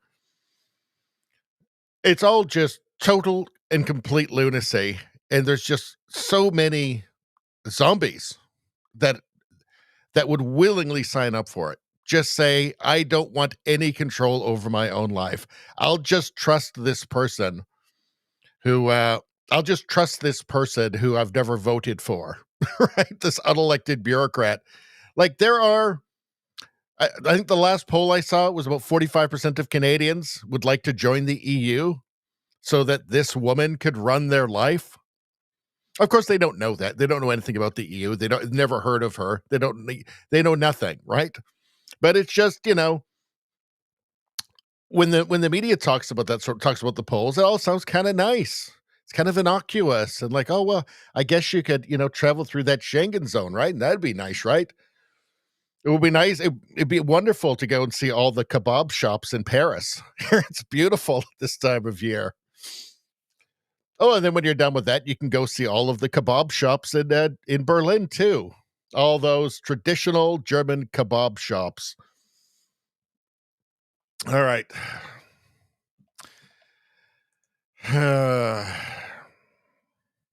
All right, we've done all this. What do we got here? Mark Carney says he has no plans to introduce digital IDs to access government and financial services in Canada. He is way too uncomfortable in this answer to be telling the truth. You know, this former central banker, globalist, self-professed globalist technocrat, central banker Mark Carney obviously would like to bring in digital IDs to further his control, to move towards totalitarianism. Obviously he would. This is what him and his buddies dream of. They look at China and drool. If only they could have that much power, only that kind of power, then they wouldn't have to even deal with elections, dealing with all those stupid, the hoi polloi, the unwashed masses, all those idiots. Canada's just an anthill to Mark Carney. Didn't you know that? Paul Walter from the Globe and Mail. Keir Starmer's introduced a digital ID card. He wants to make it mandatory as a way of controlling immigration. Is that something Canada might consider? Well, Paul, one thing I would put in terms of context is the UK is relatively unique in not having other forms of identification. So there's been a long history here not to have ID. In Canadians, we have various forms of ID. We have a driver's license. You have social insurance license. Like you have forms of identification. In terms of so now, are there merits to having common digital identification for government services, for you say immigration, also for financial services, portability, other aspects. There may be. We don't have current plans for that. Paul Waldy from the Globe and Mail. Don't have current plans for that. You know what this means at the beginning here? Let's listen. Paul Waldy from the Globe and Mail. Keir Starmer's introduced a digital ID card. He wants to make it mandatory as a way of controlling immigration. Is that something Canada might consider? Well, Paul, one thing I would... Okay, all of that at the beginning there? What that means is, yes, obviously I'm going to be doing this. I am a self-professed globalist, technocrat, central banker. Of course I'm going to do that, but I don't want to reveal it yet because I'm already ruining the country quite enough. So I'll have to hold off to ruin it in that way a little bit later. I have a minority government, so I do have to be a little bit careful. I have to pace out the destruction of Canada a little bit. That's what's going on there. Obviously, he wants to do it. Obviously, he does. Again, he seems way too uncomfortable with that question. He's not quite ready for it yet. I don't know why he wouldn't be. Obviously, he's going to get asked that. But Mark Carney, super competent. That's what they told us. That's what the teleprompters on the CBC told us. Here is Ray Epps gleefully admiring the work that he claimed to have orchestrated at the Capitol on January 6, 2021. He's like a kid in a candy store or a Fed during a false flag. Well, 275 FBI agents there, it turns out now. There he is. He's having a great time.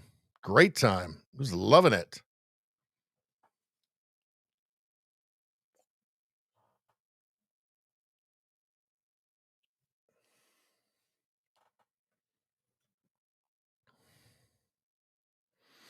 And for some reason, it took them forever to arrest him. And that was only after, I think, Tucker was talking about him. And there was a lot on social media about him. And finally they did. And then they gave him a slap on the wrist and nothing happened. Weird how that worked out. Weird. We knew the whole time the thing was rotten. Now it's been confirmed. Let's see. So let's take a look at net migration. Per 1,000 residents, 2023. Canada, 31.5. A third of our population right now is foreign, by the way. Third. Canada, just way ahead of everybody else. Very high in Australia, too. Switzerland, Lithuania, Portugal, Spain. Canada's way ahead. Did we need to be far and ahead the most people per capita in the entire world? Did we need to import the most people per capita in the world? Not just by a little bit, but by a huge margin. Why did we need to do that exactly? Equity or something? Or post-national state or something? To finally really make us a post-national state. I think when Trudeau said that Canada was a post-national state, the world's first post-national state for some reason, it wasn't entirely that yet. I guess this was him saying, well, it's not that enough. So why don't I just do something totally insane that'll wreck Canada? So let's have the highest immigration per capita. I mean, we know that the infrastructure can't handle it. We know there's not enough places for people to live. We know there's not enough doctors per thousand and nurses and police officers and school seats. We know that there's not enough of that. So this will make us a post-national hellhole. This will wreck the country. Finally, we'll just have it done.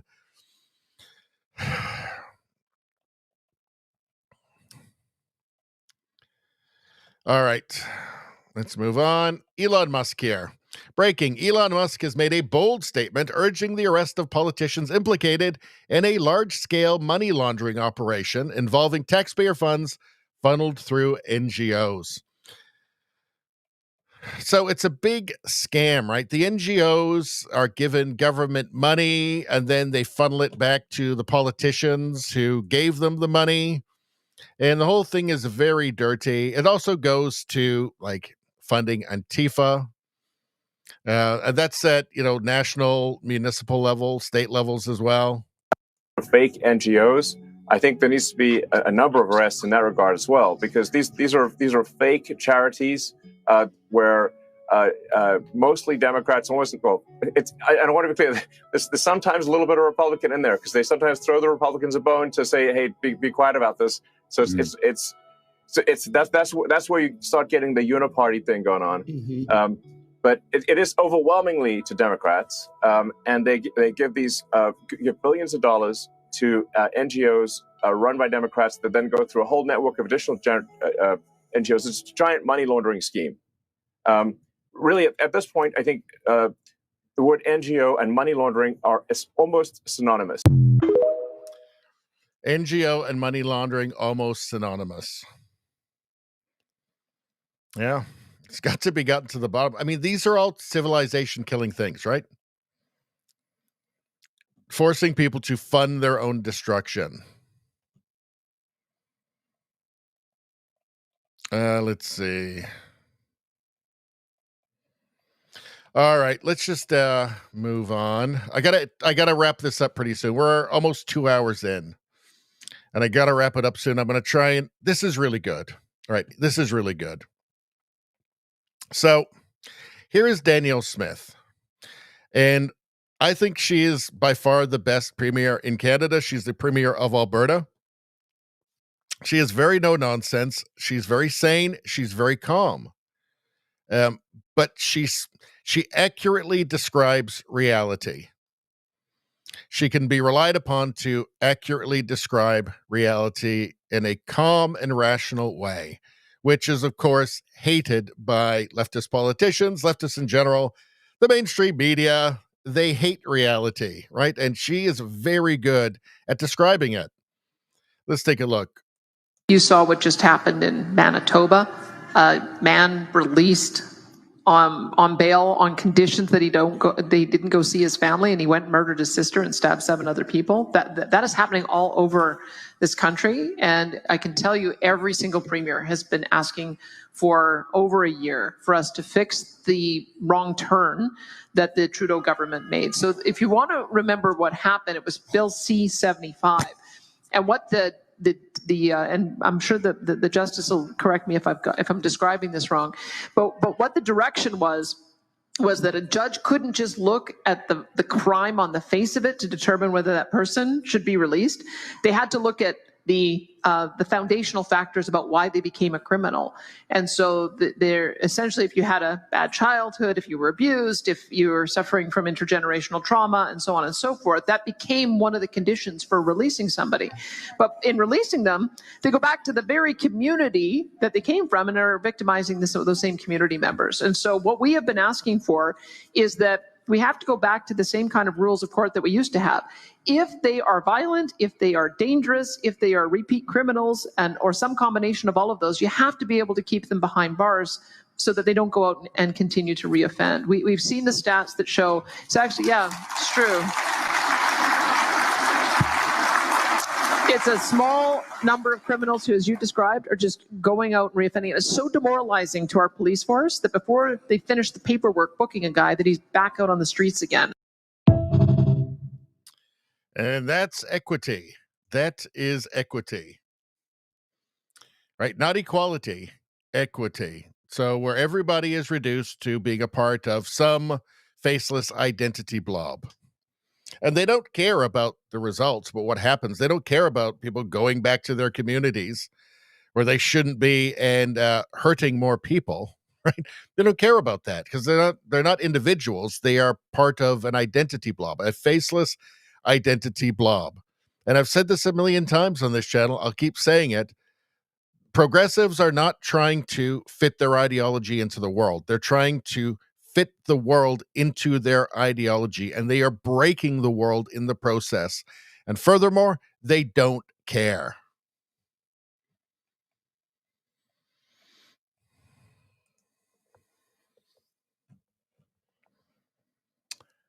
Let me see something.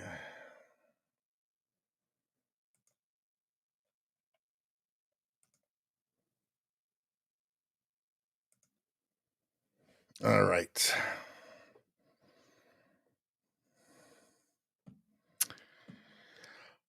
All right.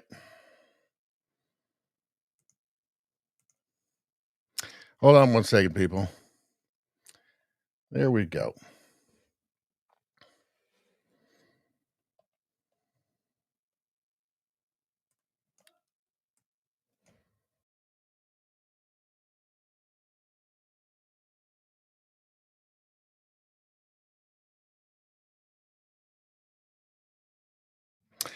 Okay, thank you. I just had to deal with something there.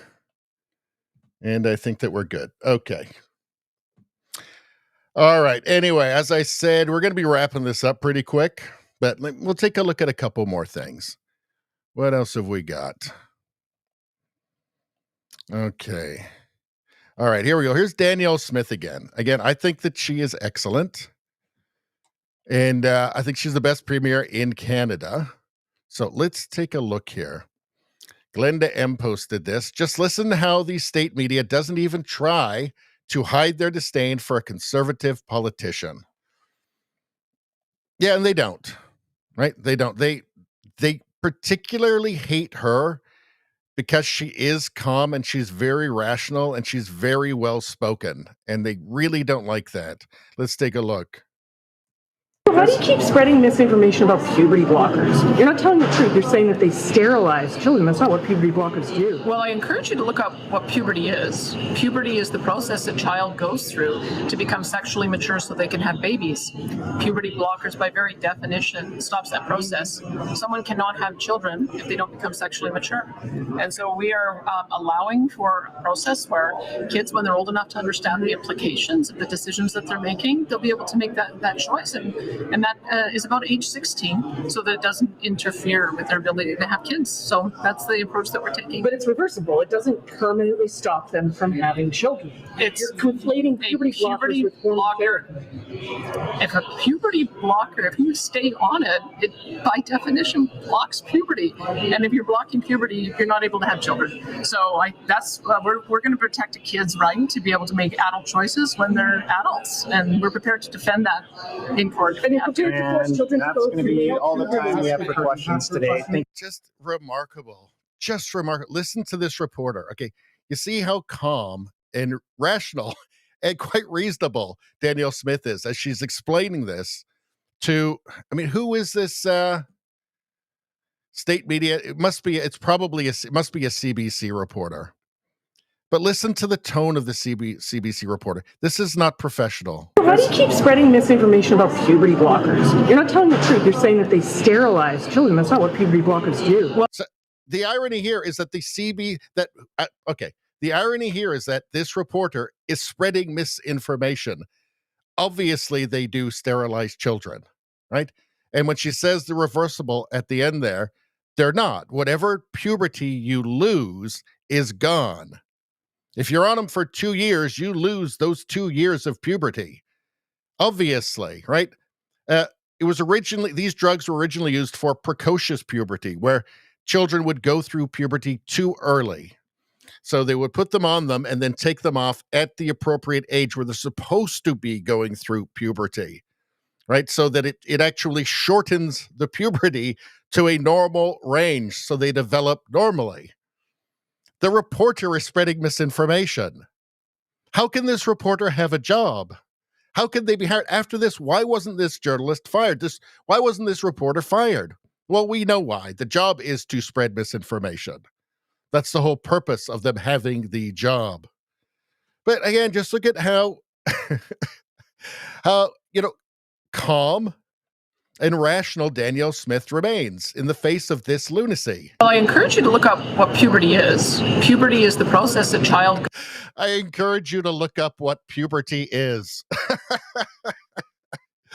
goes through to become sexually mature so they can have babies. Puberty blockers, by very definition, stops that process. Someone cannot have children if they don't become sexually mature. And so we are allowing for a process where kids, when they're old enough to understand the implications. And you see how none of this actually sinks in with the reporter. None of this affects the reporter whatsoever, hearing this, right? No, just in through one ear, out the other. Ideologue, you're conservative, you're bad, anything progressive is good. the decisions that they're making, they'll be able to make that choice. And that is about age 16, so that it doesn't interfere with their ability to have kids. So that's the approach that we're taking. But it's reversible. It doesn't permanently stop them from having children. You're conflating puberty blockers with hormone therapy. If a puberty blocker, if you stay on it, it by definition blocks puberty. And if you're blocking puberty, you're not able to have children. So we're going to protect a kid's right to be able to make adult choices when they're adults. And see how calmly and rationally she just described reality there? It's, again, does nothing for the reporter. That's not what she wants. She doesn't want reality. we're prepared to defend that in court. And you're prepared to force children to go That's going to be all the time we have for questions today. Yeah, the reporter immediately switches to something else, right? Because it's not about truth. It's not about informing the public. It's about pushing the ideology. It's about pushing the ideology. So when I say that when I say somebody has a mind virus, an idea pathogen, I'm not being facetious. I mean that literally, right? Their mind has been taken over by an idea pathogen. It has robbed them of their agency, of their free will, and they just exist to be a woke zombie, to spread the pathology, the mind pathology, the virus to other smooth-brained people. And this is CTV news. I don't know if that was a CTV reporter though. It sounded like a CBC reporter to me. So I don't know. But anyway, it's maddening, but every time I see her do this, it builds my admiration for this woman. I think she's great. All right. Mark Carney. All right, we already did that. We already did that with him.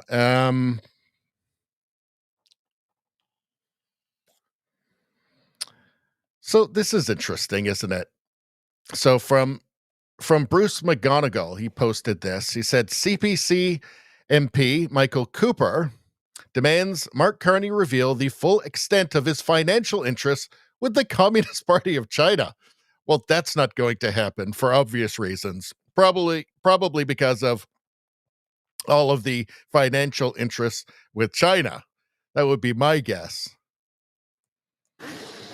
Just like Justin, this prime minister is compromised by Beijing. In September 2024, the prime minister became the head of Trudeau's task force on economic growth.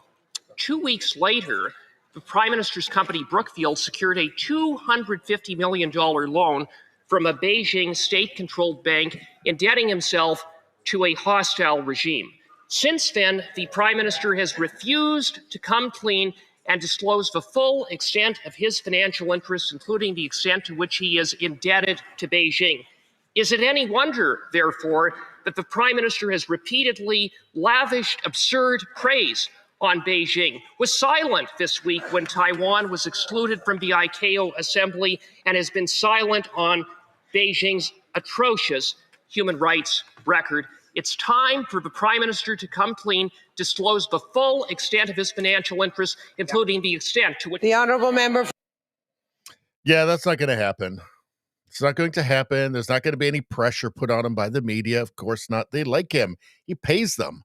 Mark Carney, I don't know if you're aware of this, Mark Carney promised an extra $150 million to the CBC during the campaign, during the election campaign. Of course, the CBC would only get that if Carney won. So, and by the way, the leader of the opposition, Pierre Poilievre, was promising to defund the CBC. So let's see, during a campaign, Pierre Poilievre saying he's going to defund the CBC, Mark Carney saying he's going to give them a giant raise, but only if he wins. Only if he wins. If he doesn't win, that's not going to happen. That would suck, wouldn't it, if he didn't win and they didn't get that money? Boy, oh boy, how is that even legal in Canada? Like a literal bribe to the state media. How is that even legal? I don't know. But yeah, I wouldn't expect the CBC anyway, or the rest of the corporate media in Canada, at least the TV, CTV, Global, CBC. I think you might hear something from the National Post or the Sun, but the rest of them, no. I don't think you're going to hear anything about it. I think it's one of those inconvenient things. Let's see. Oh, yeah, Mark Carney. We covered this in the last one. Canada's newest trade agreement is a game changer. A new deal with Indonesia. Now, it was finalized last year before Mark Carney was prime minister, but I mean, hey, he might as well take credit. I mean, he has no soul. He has no integrity, so why not? If you have no integrity, why not just do it, right? Let's see. Retired Coastie Chief says, why are we not live on Rumble? We are. We are live on Rumble. Let's check it out. Oh, hold on.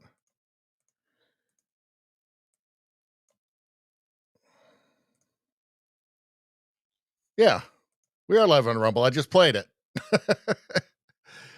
Why are we not live on? We are. We are, man. We're good. We're all good. You frightened me there for a second, though. All right. Let's see. What are you guys talking about? Let's go back to the chat for a second.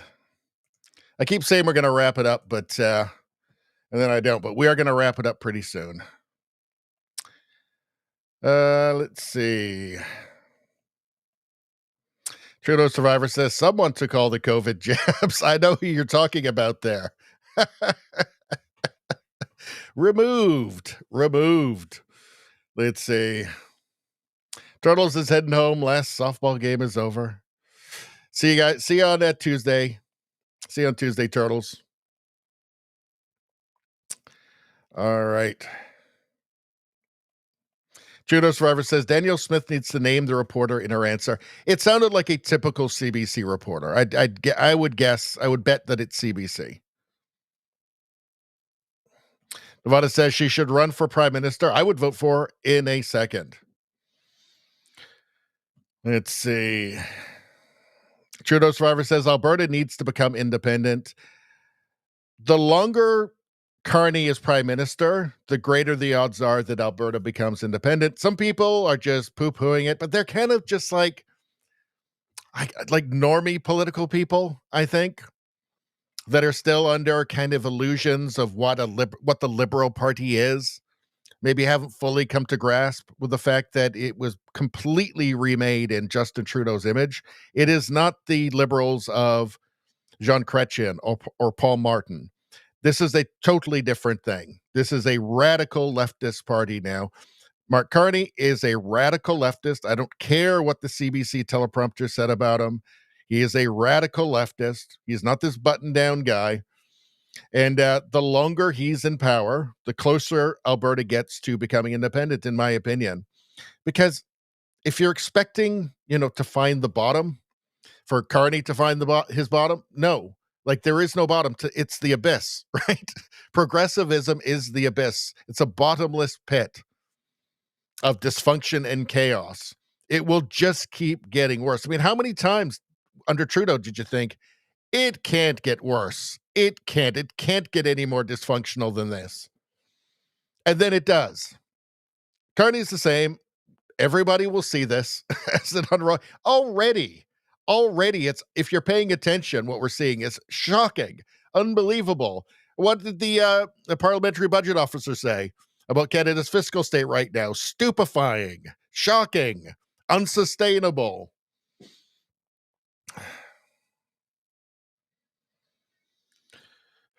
All right.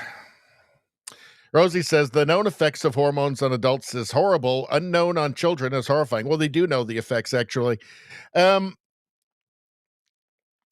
They don't know all of the effects, so you're right. And these are medical experiments on children. Just, that's unambiguously so. That's the only thing they can be.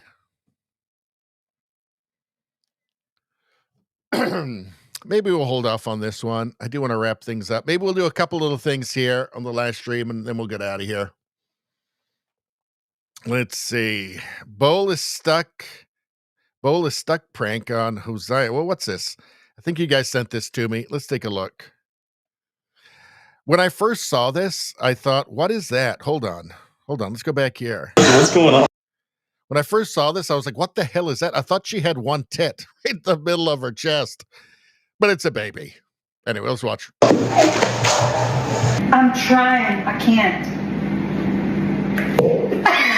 What's next? You can't have it, Brown. That ball. So what is making it not move? Baby. This thing's flimsy. It's gonna break.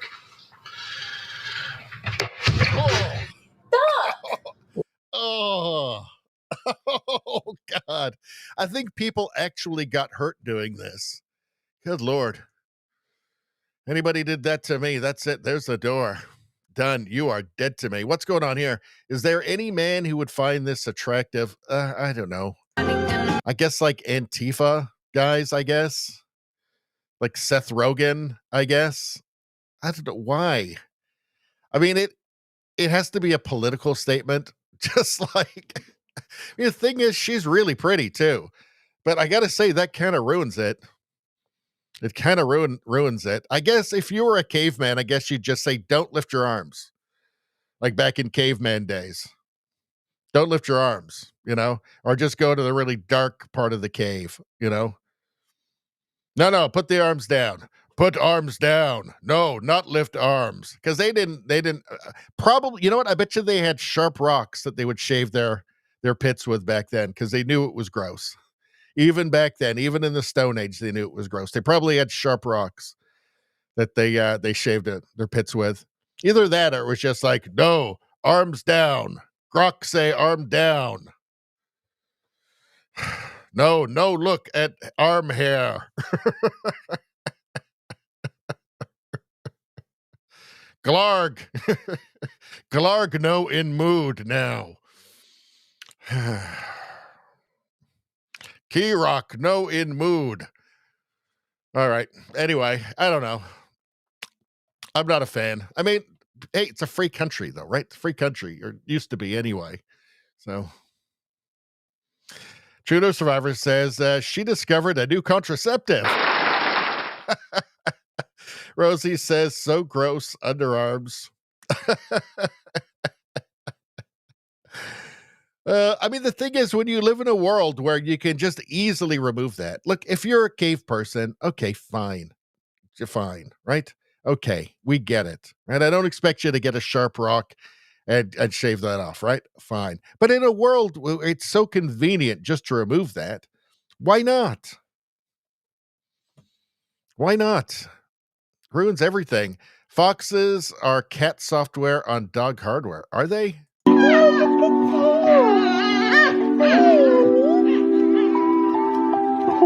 sweet girl. Oh, sweet girl. Life is beautiful.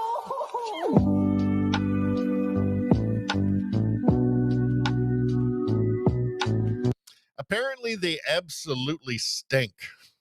That's what I've heard. Foxes apparently absolutely stink, and they piss everywhere, and their piss really, really stinks. Like gross stink, like awful. Like you can't stay in your house. So bad. Let's see. Group of polar bears that have taken over an abandoned polar research station off Russia's far eastern coast have been intimately captured in drone footage by Russian traveler and photographer Vadim Makarov. He discovered that the animals were using it as a shelter. Well, look at this. Look at that. So an abandoned Russian, I guess probably Soviet research center, and the polar bears just made their home of it. This guy showed up, I guess, with drones, because you couldn't go, obviously, that has to be a drone taking that picture. See, now, if it was me, I would attach a flamethrower to the drone and then flamethrow them. The whole thing, just burn the whole thing down. Because you know how I feel about polar bears. Not a fan. Not a fan. All right. Maybe we'll save that for Tuesday. What are we, 2 hours and 16? Best friends. I can't play the music on this, but look, it's dogs and cats. And I don't know, what is it about dogs and cats being buddies? There's something about it. It just melts your heart. Especially like kittens and like full-grown dogs. and their pals. Look at that. The dog's sharing. Look at that. They're buddies. I don't know. There's just something nice. They're supposed to hate each other. But these ones don't. They're actually best friends. I don't know. There's something nice about it, right? Ottawa James says, bears are so majestic. Well, you should see how majestic they are when they're on fire. I'm just kidding. I don't want to burn the bears. I don't like them. Don't care for them. But I will just say, like snakes. Those are the ones that I really want to incinerate with their flamethrowers. Discovered in Siberia in 1967, the same Chen meteorite is among the most beautiful pallasites ever found. So this is a meteorite here. Oh, can't do that. We can't play that music. But let's take a look at it.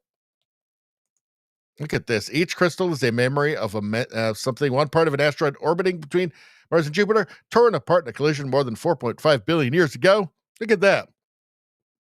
Pretty cool. Pretty cool.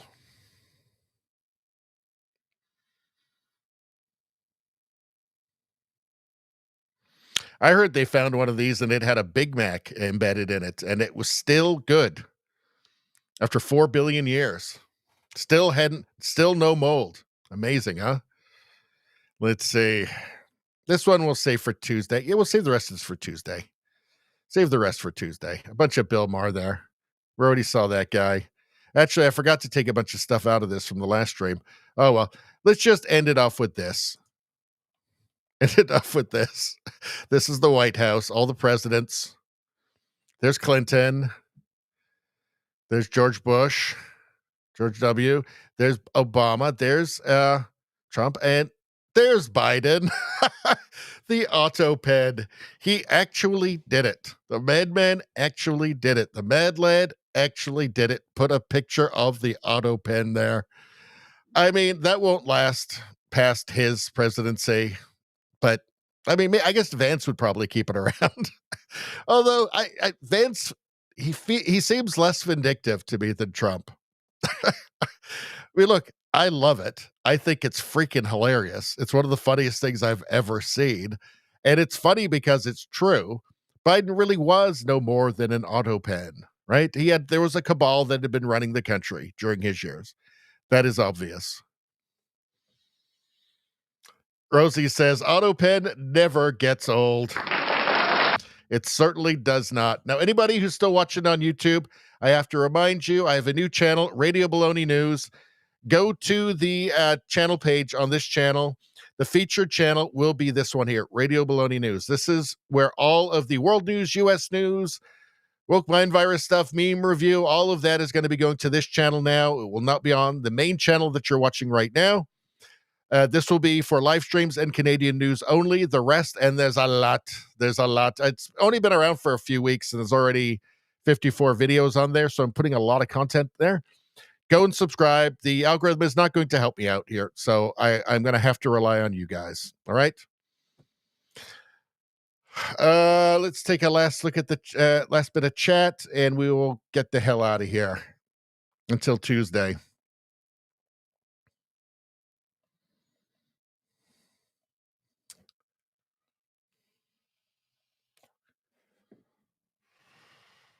Rosie says, foxes still better than cats. Still better than cats. They do look like fun, the foxes, although apparently they do really stink and their piss is like unbearably smelly.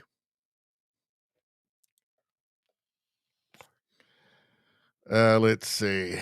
Ottawa says, bears are so majestic. Radio Streamer says, until your rib cage is stripped, they do eat you eventually. They will. They'll just decide one day, yeah, I just want to eat them now. I just want to eat them.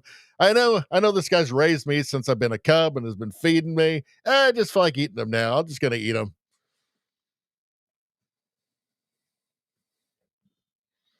Nevada makes a great point here, though. Sign of end times, dogs and cats living together. That is a great point I hadn't thought about. I hadn't considered how ominous that is. Let's see. Oh, Streamer says, fact check, it was fries. It was fries they found in the meteorite from 4 billion years ago that were still good. from McDonald's. Let's see. Yeah, it looks like Rosie's out of here. See you on Tuesday, Rosie. Have a great night. I don't know what James says. Thanks, Radio B and chat. Thanks, you guys. Good night, everybody. All right.